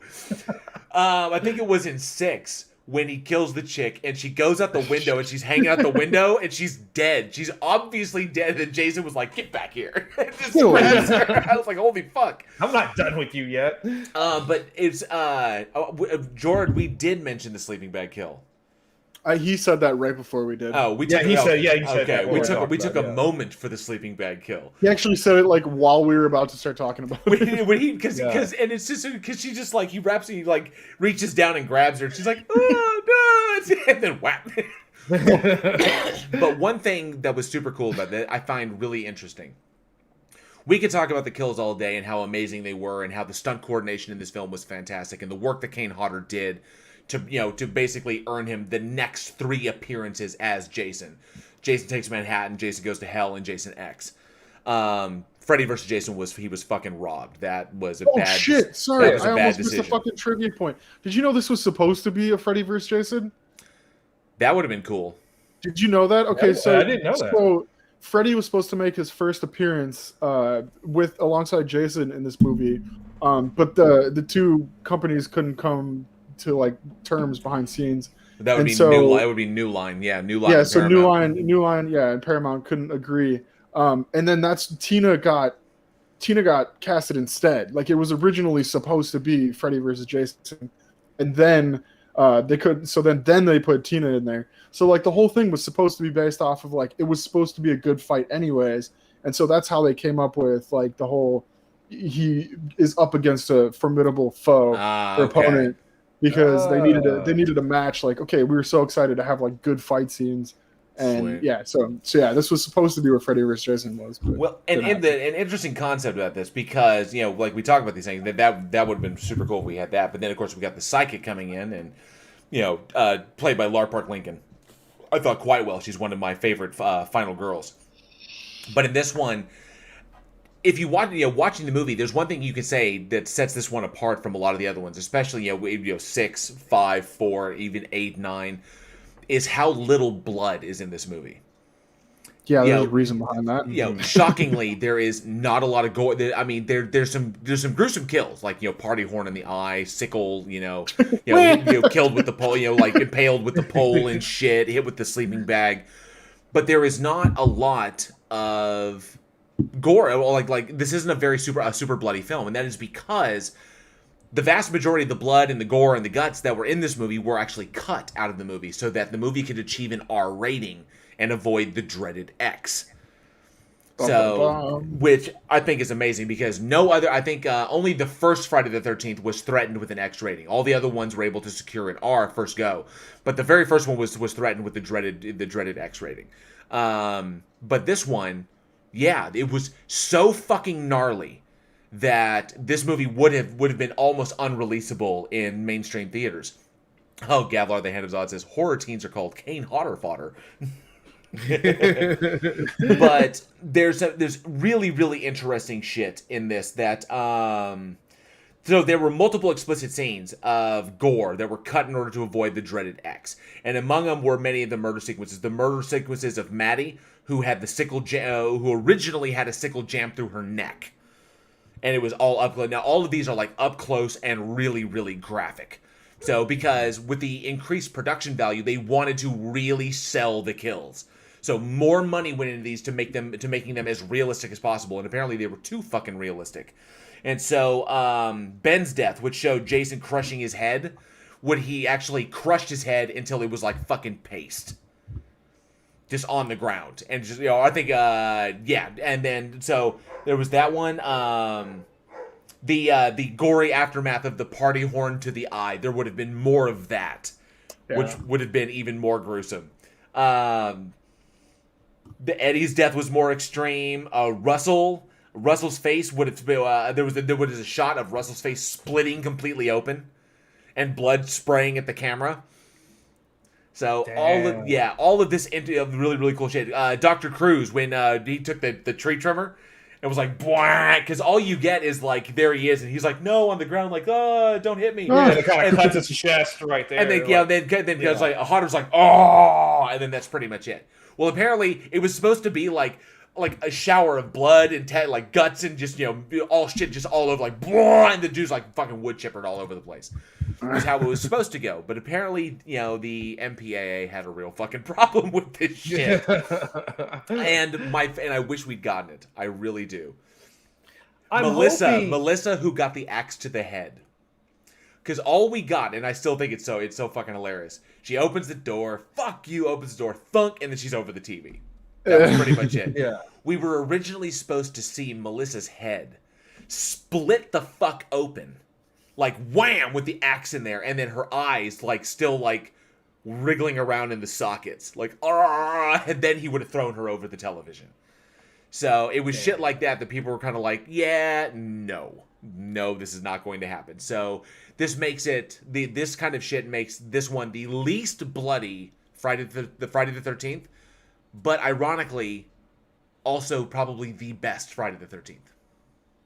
Well, see, what would be interesting, because they did it with My Bloody Valentine, because My Bloody Valentine was saying things threatened with an X rating, and so they just released, you have the regular theatrical cut, and then later on they released a cut that actually has all the gore added back in. It's like not color graded all the way, because I mean, this was My Bloody Valentine came out like 81 or something, and this was done real recently. Mm-hmm. But it restored all the gore, so it would be actually really cool if somebody put it back in, even if you can tell the coloring's off, whatever, just to see it. You see the work they did. I want to see Melissa's head fucking split in half. I want to see her just like and then fucking over the TV. But I would have loved to see a restored version of this, just to put it on par, just so it feels a little bit more in line with the other Friday the 13th, because 8 was like super violent and pretty gory as well. I mean, fuck, he decapitated a dude with like one punch. Go on, motherfucker, give me your best shot. You got it, bitch. Pow!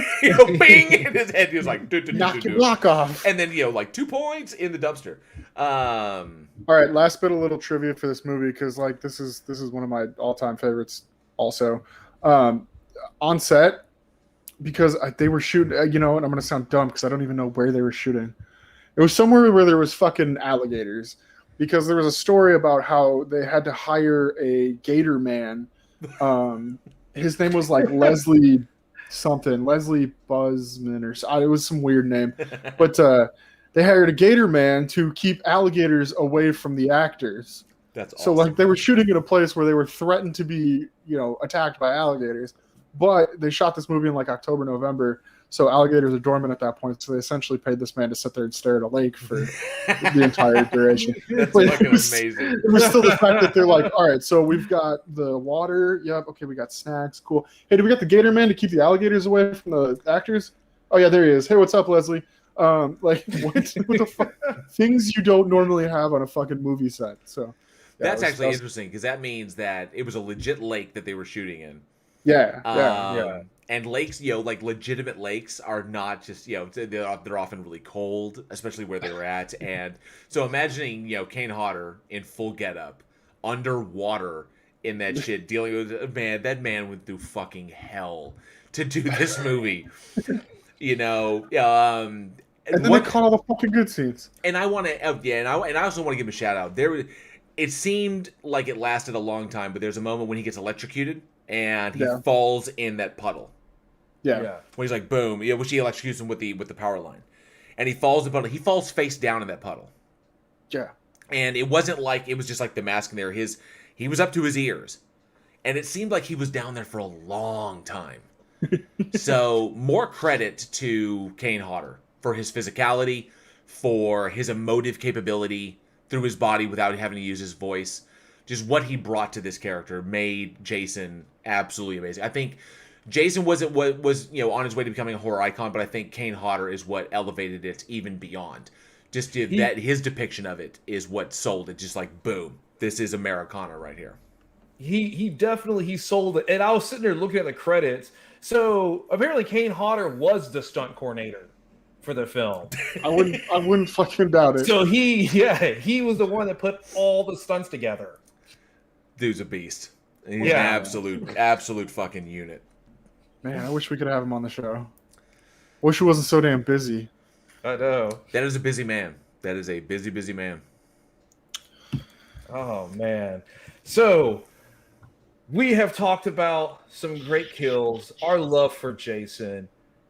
I want to actually ask the audience, what is your favorite all-time Jason kill from any installment in the series? It doesn't have to be just from 7. What is your favorite Jason kill? Let us know in the comments below or shoot us an email at weekinhorror@gmail.com. I bet you anything that I can tell you what George was. Probably the sleeping bag kill. Yeah. Mine would have to be I would have to do either the Frozen kill from Jason X. Oh, nice. With a face, or you have to do the uncut version, or like the X-ray, whatever you want to call it, from 8, where you have a couple in the tent and the girl gets the rod through her chest, and then he lifts the rod up, cutting her in half. Oh, what? That was in 9, wasn't it? Oh, I'm sorry. Yeah, that was 9. That was in 9. Yeah. Everybody says the sleeping bag kill, so we're gonna take the sleeping bag kill and we're gonna set it over here on the side. And I'm saying if I'm gonna pick anything else, shit! If I'm gonna pick Jordan, what? George said porta potty kill. The porta potty kill was also quite good. I would take the sleeping bag kill and put it up on a pedestal all its own. If I was to choose another one, it would be the boxing match in Friday the 13th Part 8. Because that was epic. Because no one had thrown down with Jason hand to hand like that in any of these movies. That fucker gave his all. He's like, you know what? We're doing this, and he gave everything he got, and it didn't pay off. But and then he got fucked. And then he got fucked up. Go ahead, motherfucker. Give me your best shot. I'm sorry. The fucking party blower. The party blower kill, I think, was the one that made me laugh the loudest. The party horn. Yeah. Oh my god. That shit was fucking great. It was fucking hilarious. Now I will give an honorable mention to Crispin Glover, and I think it was 3. The Crispin Glover was in part 3. Yeah. 3? His reaction to being killed was priceless. He was like this. It was like, this can't be happening. What? No. It's just his overblown reaction to being killed was phenomenal, and I will always remember the look on his face, like, ah, it was great. That shit. I don't know why one of the most memorable ones for me was I think it was Freddy vs. Jason when they're doing it. No, one of them. There's like 2 of them doing it, and they get fucking impaled by a. That was the. That was the raver boy who was taking advantage of Catherine Isabel's character. And then he impales them both with like that rusty pipe. And then I will admit, and then he fucking, what do they call, what is that, a sport? When you just hum a motherfucker off like that and do with like 50 fucking yards. And his little fucking glow sticks are like flying all over the place. It was great. I do have one of my favorite moments is I want to say it's either the second or third one where you have the kid who's in the wheelchair and you have the wheelchair going down the stairs, just incredibly long stairs. Yeah. Sarcasm says, technically not Jason, but the arrow kill in the first film. Okay, I know it's not Jason, but it still counts. It's still part of the franchise. I think so. Yeah, I'll totally count it. Brian Marin says Crispin Glover needed to be killed for his spaz dancing. Yeah, He sure. did have spaz dancing in that. And the George says, dude, Freddy vs. Jason, Gibbs' boyfriend kill where he snaps the bed and the dude The bed goes boom. Well, first, I'm gonna impale you with like my machete. I'm just gonna like until your fucking guts are spilling out of the bottom. Then I'm gonna bend this bed in half just for shits and giggles. Wow, Just for fun. just for fun, because I can. And the Dr. Stinky Butt the Butler says this the night. I think that was that liquid nitrogen. The liquid nitrogen head smash because it was fucking hilarious.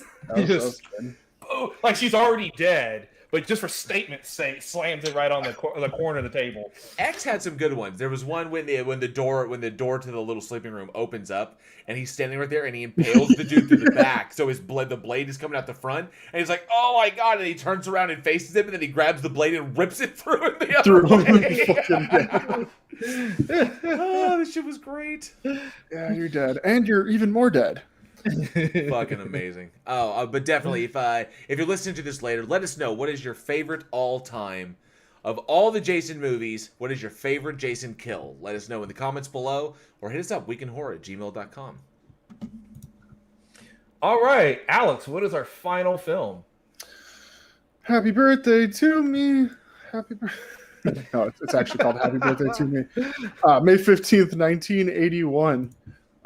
This one was directed by J. Lee Thompson, written by John C.W. Saxon, starring Melissa Sue Anderson, Glenn Ford, Lawrence Dane, Sharon Acker, Francis Hyland. I lost my point on the page. Tracy Bergman, Jake Blum, Matt Craven. I honestly didn't have any idea who any of these other people were. They're Kane Hodder fodder. Pennington. Yeah, they're Kane Hodder fodder. Yeah, we'll get to that in just a second. No, it's Revenge of the Fifth today. This is true. Oh, Revenge of the Fifth. Yeah, you're right. Yeah. So there was this girl. She got in an accident and had some brain surgery, and she's like this smart kid in school. And she comes back to school after this accident, and her birthday is coming up, and her friends are dying, and she's really just super worried about the fact that there's not going to be anybody left alive to be at her birthday party. Essentially. No, but it really was. It was her friends started dying around her, and it was a psychological situation where she's like, "Is it me?" And then to put the birthday party thing is actually pretty fucking hilarious. It kind of threw me off about. Good movie. But the whole Yep. It actually, it's a good. It caught the ending caught me by surprise. Yeah, definitely, absolutely. But here's the thing. Okay, so when we were talking about this, JL, there was something that was like bothering me because of Friday the 13th, and I remembered that Friday the 13th was actually originally titled Birthday Bash. And then we watched this movie because you remember the line at the end of because what day was she killing?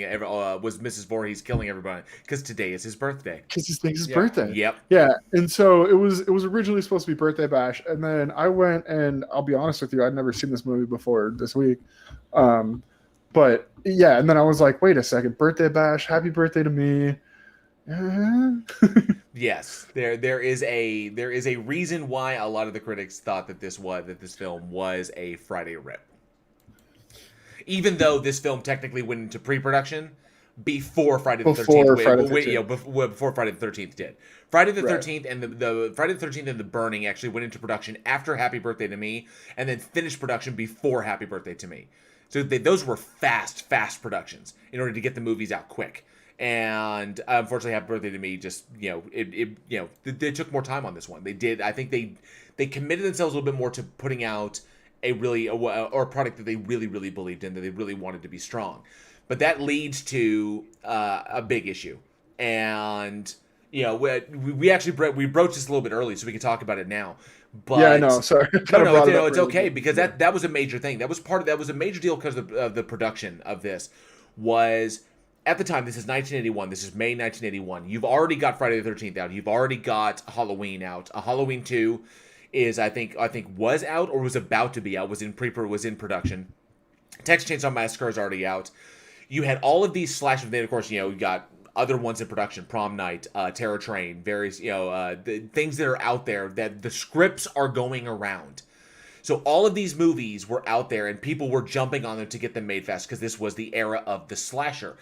Slashers were so popular, studios were pumping them out to try and grab something. And that was the problem with Happy Birthday to Me, is that the director found himself fighting for scraps in order to try and, because every other production out there was eating up all the horror tropes. All the little things that we know and love, they were being snatched up by all the other names. And he was like, no, I'm trying to do a really solid production here, and I can't fucking do it. Yeah, because at this point in time, you talk about all the movies that have come out and stuff, and it was basically a race between Happy Birthday to Me, The Burning, and Friday the 13th on who would come out and grab the genre first, and Friday the 13th just beat all of them. I mean, that's what it ultimately came down to. Friday the 13th beat them, and the thing about the audience is the audience doesn't care who came up with the idea first. They care about whoever they see it first from. And so even though Happy Birthday to Me started production and the script was written, all this kind of stuff before Friday the 13th, they watch Friday the 13th first and then look at Happy Birthday to Me and go, oh, well, that's a ripoff of Friday the 13th. When in actuality, it's the other way around. Timing is so important, especially when you have a super hot genre, because then it gets to the point where it's like, okay, well, then I got to start changing up my film because this one came out first, because I don't want to be exact ripoff of it. The Burning came out. I don't know Happy Birthday to Me or The Burning came out first, but that's what they said about The Burning. The Burning was just a ripoff of Friday the 13th. Well, I mean, that's another screwed up thing, is that The Burning actually went into production before Friday the 13th as well. Exactly. But Friday the 13th beat it to the punch. And it was like, Sean S. Cunningham, when he put a movie together, he puts a fucking movie together. And he made that shit fucking happen. He's like, we're fucking doing this. I don't give a fuck if it's not done. We're putting this goddamn movie together. And they did like, whoo. And so they literally went into production after a lot of these films and then completed it and got it out in order to make the weekend that they wanted to make this into a smash fucking hit. And they just dropped it dropped like a bomb, and everybody was like, what the fuck? And it blew everybody's minds. But that's why, like, The Burning, because it took a little bit longer in production, it wasn't able to beat Friday the 13th. You imagine if The Burning had come out before Friday the 13th. Our landscape of horror might have been vastly different. But that's what happens. That's what happens. Sometimes you just got to corner the market, And because John Carpenter was a little bit slower to act, with because Halloween 2, Halloween 3, and kind of like not really knowing where to go with that. Cunningham was just like, fuck it. Teens in there, go in there, slash them all up, fuck them up, and then twist at the end, boom, you're done. Something, dark side. And then you have the recipe for fucking success. And that's what he did. And unfortunately, other directors are left, trying to go, okay, well, so what do we do? And the longer you spend in production time, the more other movies are getting made and coming out. You've got to jump on it. Even if you're just like, I don't know if this is going to hit. Fuck it. Get it out there. And unfortunately, they kind of dragged their feet. And which is a shame, because Happy Birthday to Me is actually a really fucking good movie. With some fucking cringy kills. Yeah, it has some really creative kills. I mean, the poster has a skewer going straight to the mouth, which is one of the best kills, by the way, on it. Dude, man, the goddamn it's the fucking shish kebab kill. It gets me every fucking time. Why would you do that?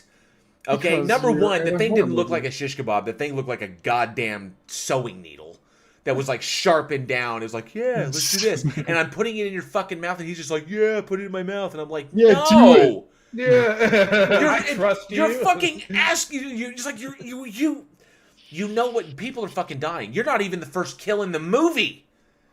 Nope. Motherfucker, and people are dying. Yes, yeah, stick the hugely large, sharp object into my mouth. No.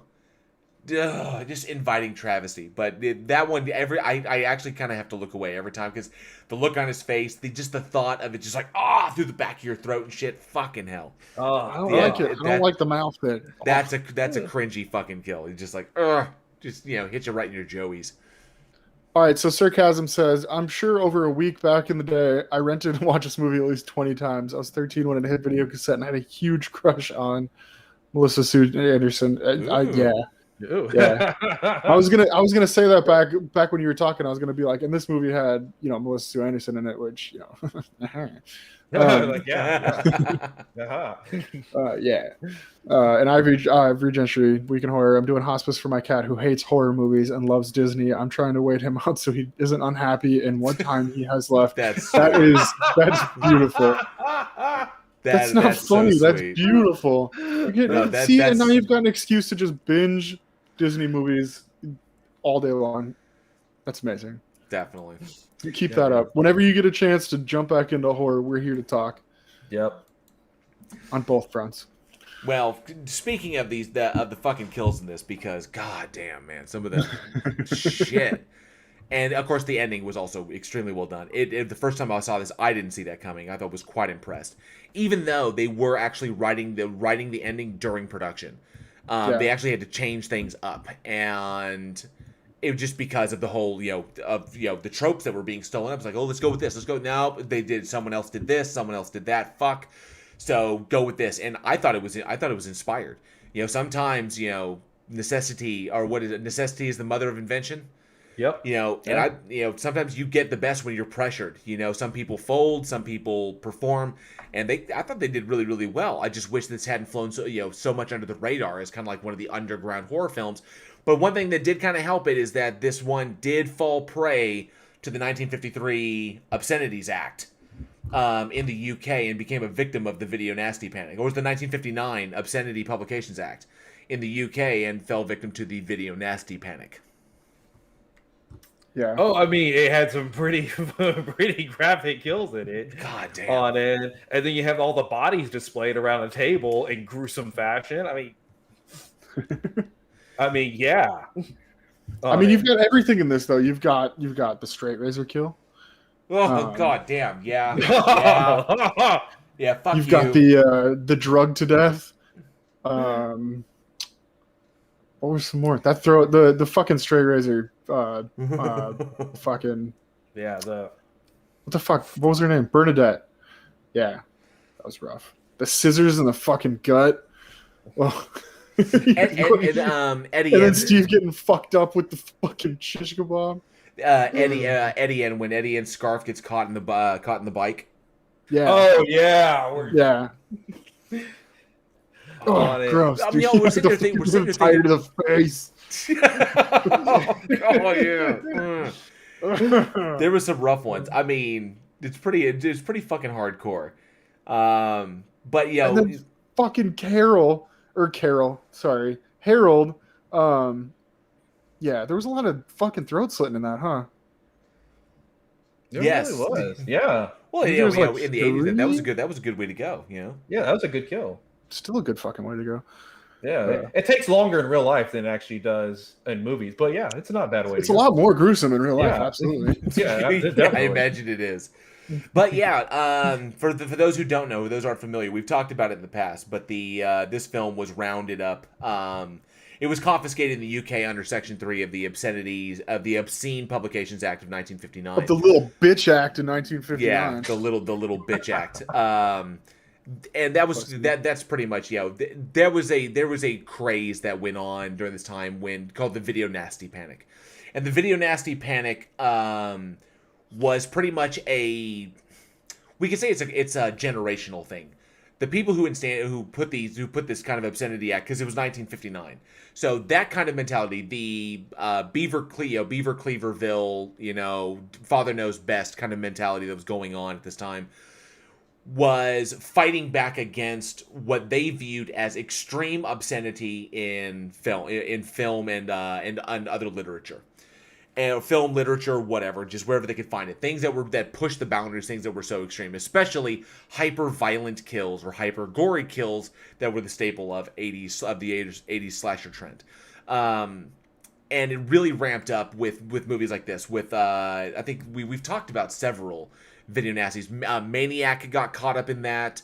Obviously, Happy Birthday to Me. Anyone where it was extremely gory, where there was a lot, the violence was really, I guess I wouldn't say personified, but the violence was the main subject on film. And so a group of individuals felt that they should stop this shit from happening, and mass confiscations that took place in the UK. And how the fuck did that work out? Yeah. They've got like the highest fucking knifing rate ever. People get stabbed there all the fucking time. And it's like, oh yeah, that worked out. And so this one got rounded up amongst many, many, many other movies. I think, what were some of the, obscenity in video? There was citing the public concern. I mean, a lot of them were. You have the Italian films where directors saw that as a badge of honor. That's where you get Cannibal Holocaust and Cannibal Ferox. They wanted to be a video nasty. Goddamn fucking Cannibal Ferox. Cannibal Ferox cuts his fucking dick off. I was like, yeah, Dude, I can see why this one got pulled. when he's got him fucking pinned and he's eating his fucking brains. Yeah, that's With the top of his head cut off. And it's like, yeah, okay, yeah, that's... Yeah, he's dead. Yeah, he's done. Yeah, he's dead. So we don't have to worry about him anymore. He's just food. Oh no, my potato went camera again. Oh, there we go. Yeah, but there's a list of them too. It's like 70 or 80 films. That were all part of the video nasties. We could honestly say.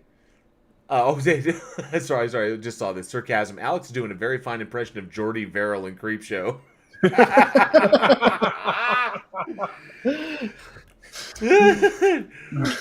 That's fucking funny.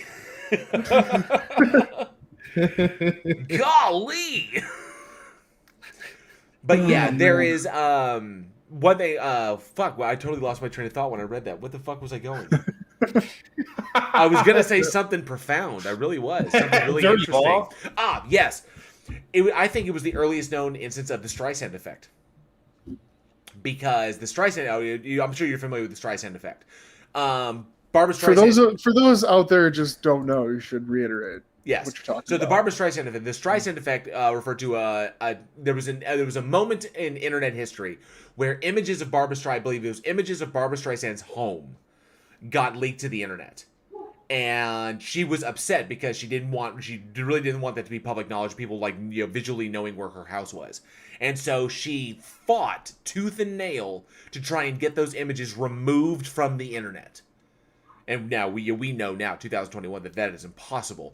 But she tried. But she realized that because she did this, she inadvertently brought attention to it, and it exploded. If she had done nothing, no one would have cared. It would have been like, whatever. That's Barbra Streisand's house. Fuck it. Who cares? maybe the ultra Barbra Streisand fan would come along and be, oh, Barbara's house, yeah. But nobody gave a shit. But because she tried to remove them from the internet, the internet was like, fuck, no, now you're famous. So we call it it's called now the Streisand effect. So this is what happened to this, is that because the UK government stepped in and said, no, you cannot watch this. These are obscene and are filthy and will, like, drive you to committing dark acts. Who fucking knows? They'll make you murder people in the name of Satan. Yes, Last House on the Left was also a video nasty. Yes, it was. So it was like I Spit on Your Grave. Did you see The Last House? The Last House? No, it was Wrong Turn. That was the one that they just redid, right? Yeah, that was the one they just redid. Yeah, okay. So when they did that inadvertently, like you said, it became a badge of honor, especially for the Italian directors, the directors of the Italian cannibal films, Splattermania films, and of course the Giallo films. It was like, okay, if you got confiscated, that was word of mouth that you just couldn't fucking buy. Because your film is so fucking, like, rancid or scary or violent or gory that it is not allowed to be shown in a country. That's pretty goddamn amazing. But, of course, if you just release it and they just let it go, you may not have gotten the mainstream or the widespread attention. It's like, oh, I released it in Italy. People were like, oh, this is so scary. And then they went about their lives and that was it. But because the government says, no, this cannot be shown to people. This is so filthy and terrible. Well, cannibal holocaust. People actually thought, actors were murdered in that film. It was so fucking graphic. Yeah, they had to prove that they're alive. No, the actors are alive. And what's really interesting is, so you had Nine Inch Nails. Nine Inch Nails released a 30-minute music video called "Broken" off their Broken EP, and it is extremely graphic. It's a snuff film in 3 minutes. Yeah, it's a complete, realistic, snuffed and hostile all the way. And so obviously it wouldn't be aired on anything like that. But all of a sudden people start copying it on VHS tapes. And so it started becoming this thing where you would get it from somebody and then you would copy it on your tape and then you would show it to your friends and they would want copies. And it just spread. There's never an actual official release of the Broken tape, ever. But it spread, and then somebody takes it overseas, and because of its hush nature, because it'll shut down, people wanted to watch it even more. That's the effect. So explain this to me, though. So they had this huge problem. Video nasties, the whole thing went down. I went to London back in 2005. Holy fuck, man, has it been that long? Back in 2005, and I went with my school. I was a fucking band nerd. We went for band, and we got to march on the New Year's Day parade for the Queen. It was super fucking cool. Be jealous. But we got a bus, and we were driving through London, and Eminem came on the radio, and it was not censored. The radio was not censored. So it was cussing the whole time. We were all like, oh, my God, they're saying swear words on the radio. And then we get back to the hotel, and we were watching TV, and they didn't censor their TV either. So they were just cussing stuff on TV. And so, like, just knowing that, like, there were so many restrictions. Sometimes you even get titties. Yeah, seriously. Seriously. That's for you, Jesse. That was one thing. That was one thing in the hotel, too. I mean, we were, like, I was fucking 15. I was young. Like, we're young. And so it was like, but the TV just so... There was one show that had tits. They were just cussing all over the place. We were like, what the fuck, And that's just something that always stuck out, was like, UK is so strict about some things, but then they're like, fuck this, fuck that on the radio, and then tits on TV, and, you can't fucking have a gun. I don't know. It's a weird place. Well, it's like, it's interesting because you have different cultures that value different things. So, like, in America, it's no nudity. We don't like nudity. We don't like sex. Violence. You can shoot people. All this other kind of stuff. No problem. No problem at all. But then you go to Europe, and it's the opposite, where it's like, no, violence is bad. We don't care about nudity. We don't care about sex. We don't care about language. Those are just whatever. Those are part of life. But violence, no, you need to stay away from it. So it's like this kind of flip-flop thing, depending on where you go. Right. It's wild just to think, by virtue of them trying to control it, they may have solidified, those, obviously they made the horror genre what it was. by saying there's this section of this area of film of this select this number of films that were just so terrifying that we wouldn't even allow the public to watch them. And because the hype was built that way, they pretty much directed the horror genre for the next 20 years. It's really really interesting shit. You can find the list of films that were included in the video nasty list, that of the ones that violated that Obscenity Act. You can find that online, and you can check it out. I know some guys who their collection is they wanted that collection, like, of every movie that was released and was confiscated by the government at one point. So it's really, really interesting shit. And I think there've been a few documentaries on it as well. So of the video nasty panic, it was pretty profound. You know what? We just got a message over our Facebook page that actually asks a question that this whole conversation has actually answered. If you want to go check it out, but it was somebody's going to a festival and they wanted a list of movies that were like that people should see. Whether it's over the top gory or just off the wall stuff. And it's like, yeah, no, this whole entire list. Just show these.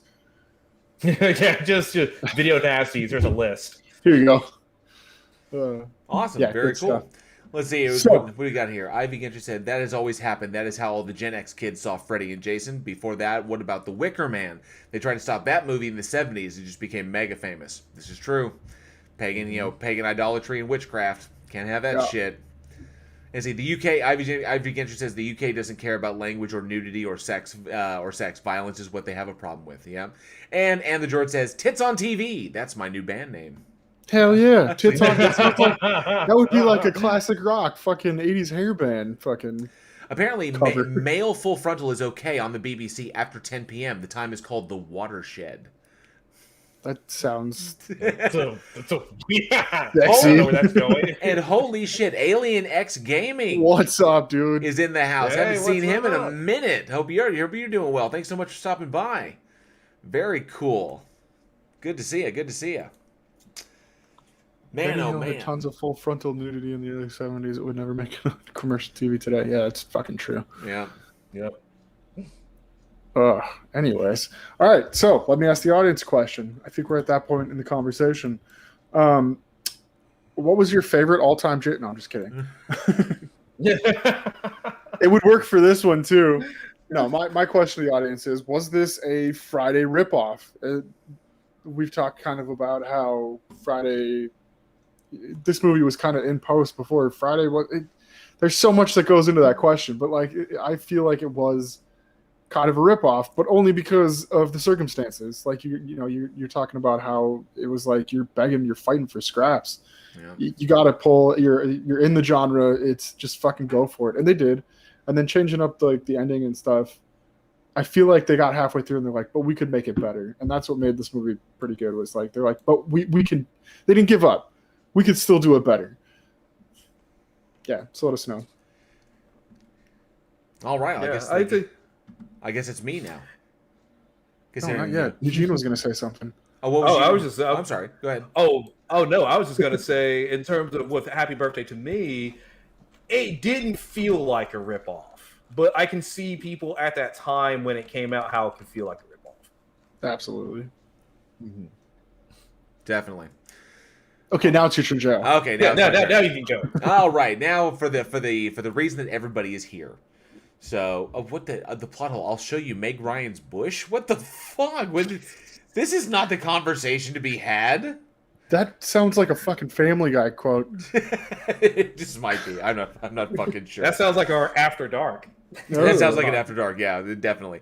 But okay, yeah, it's the time that everybody loves. It's time for our trivia question, our weekly trivia question, and we are giving away one of our limited edition Week in Horror mugs, the limited edition artwork from our in-house artist Joshua Olson, who's fucking amazing and did this one. It's kind of a gift to us. It's an absolute blast, and hopefully we'll be putting together our season 3 artwork. Our limited edition number 3 t-shirt artwork here pretty soon. And I think it's going to be amazing. But we're giving away one of our limited edition mugs because, unfortunately, the limited edition number 2 shirt is off the store. April 30th was I actually let it run a little long. May 1st was the last day that you could get one of those. But we're giving away a limited edition #1 mug. This is the first limited edition artwork mug. So we're giving away one of those with this trivia question. I do hope that you were paying attention. So, everybody ready? Everybody got their Google fingers hot? I'm ready. That's going to be another soundbite. Happy Birthday to Me's star, Melissa Sue Anderson, found childhood fame on what 1974 TV series? We'll ask that again. Happy Birthday to Me's star, Melissa Sue Anderson, found childhood fame on what 1974 TV series? First one in the live chat who gets that right gets a limited edition #1 Week in Horror mug. Let's see who's got it. Charlie Welch says he wants that mug. And Chris Durham, no, it is not Kareem Abdul-Jabbar. I love him though. Come on. Plot holes, so do I. Come on. Who's got it? I'll ask it again. Oh no! Oh shit! Oh! You know what? I could see. Oh, that looks like it was. It was typed in really, really fast. Oh shit! Hold on. All the answers came in. Wow, that was. Everybody's got about the same Google speed for sure. But it looks like V. Renkin fucking got it. And V. Renkin, first time on the show, boom, and wins the fucking trivia. Congratulations to V. Renkin. Let me write you down here right quick. You better be subscribed, I swear. Congratulations. Even though we will forgive the typos, we forgave them in the past. But Little House on the Prairie, Melissa Sue Anderson. We forgive them in the past. We have forgiven them in the past. Did you just typo verbally? No, I said we've forgiven them in the past. Okay. He said typo verbally. I think you misheard me.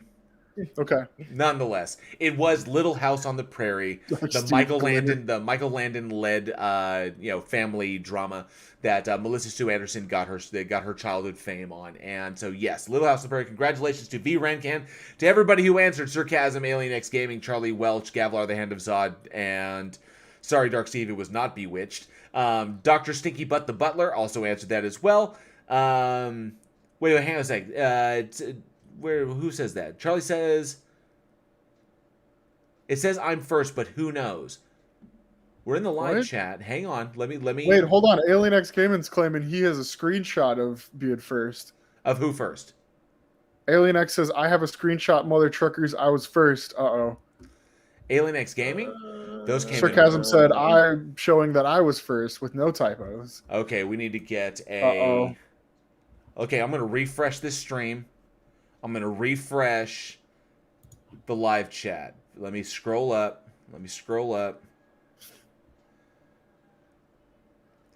Damn, okay. Thanks, Jessica G. You're the best. Love you. That show sucked. But you're still here, so... Let me see. I'm scrolling up. I just refreshed the entire stream. It's still showing me V. Renkin. It's still showing V. Renkin is first.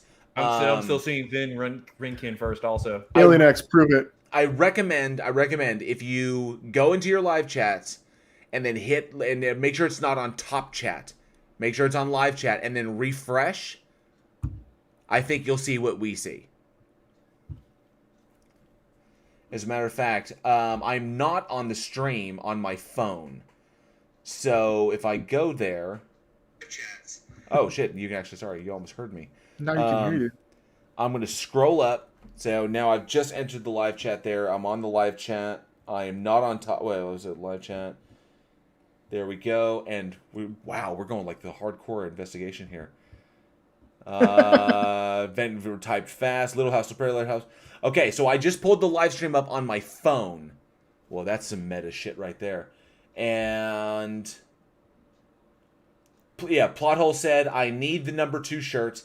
And then V. Renkin said Little House on the Prairie, followed by Sarcasm, followed by Alien X Gaming, followed by Charlie Welch, Gavlar, and Dark Steve. So that's what I have. Yeah, that's what I have.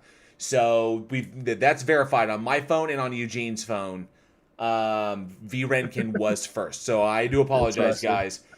Just be faster next Congratulations. time, Jesus. Congratulations That was to V. close. Renkin.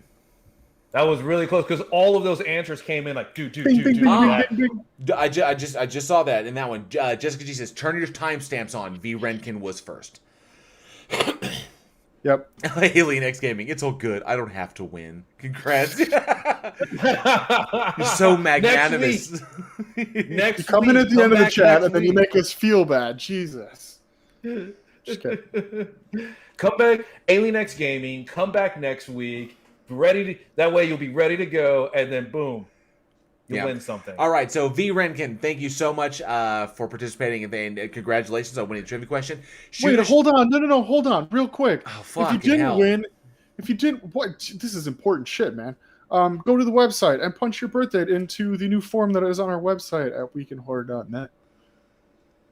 Alien X Gaming just sent me like screenshots and shit. I have no doubt that I have no doubt that he put it in. That's what she said. Yeah, said the actress to the Giggity.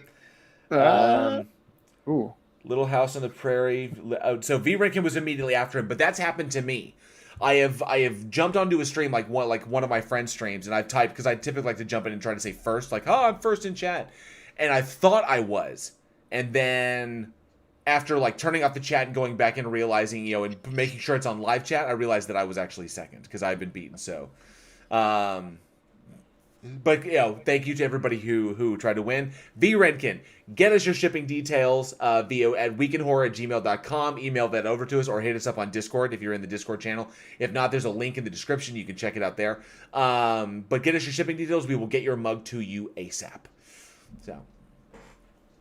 Okay. Wow, that was I didn't expect it to be that intense. Holy shit. Wow, that was the most intense fucking trivia we've done so far. Yeah. It's turning into a fight. Fuck you. What the fuck? God damn it, I want the mug. It's a limited edition one. All right. Well, that brings another episode of Week in Horror to a close. Thank you all so much for listening, and we truly hope you enjoyed the show. Join us next week when we discuss Grizzly, See No Evil, Down, and Alien 3. Yes, Alien 3. Oh. Fucking David Fincher. Oh, you mean the film David Fincher hates? Yes. Shut the fuck up. That movie's amazing. I fucking love Alien 3. What? Anyways. And why? We like to send a special shout out to our incredible patrons who have helped us make the show the success it has become. We have the friendly antinatalist, Joe Knowles, Jeff Roberts, Dark Steve, Commander Darklight, Sir Chasm, Craft Tequila, Anthony Purcell, Gavlar, the Hand of Zod, Mike Barrett, Jessica G, NANA, Kyrie, Alexis S, and Jose Olalde. It's always the one. I am sorry, Jose. I will get it. I promise I will. So visit us at weekinhorror.net where you can find links to all of our episodes, our bios, our merch store at Teespring, and of course, enter your email for a permanent entry to win a mystery horror shirt every month, courtesy of $6shirts.com. For more horror entertainment, be sure to check us out on Facebook, Twitter, and Instagram. Followers get our daily splatter, a bit of horror info every day right to your feed. You never know what you might learn from your favorite horror films. Subscribe to our channel and smash that bell like a zombie's head for all the latest from the show. We really hope you enjoy the new live format, and we'll love to get your feedback. Be sure to leave us a comment below, as the interactions really help us with the dreaded algorithm, the YouTube algorithm. Dun, dun, dun. And lastly, if you truly love what we do here, we would like, and if you are able to support our production, you can through our Patreon. We have subscriber tiers as low as $1, bonus and exclusive content, and horror films every month from our higher tiers. However, if you prefer, you can support our show through our PayPal as well.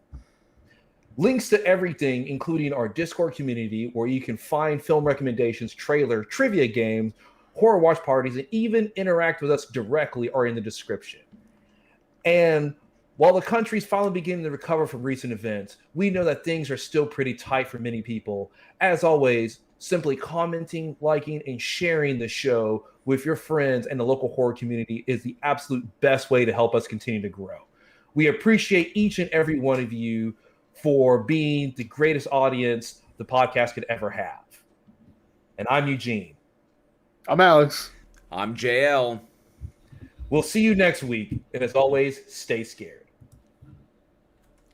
Bye. Bye. Thanks, everybody.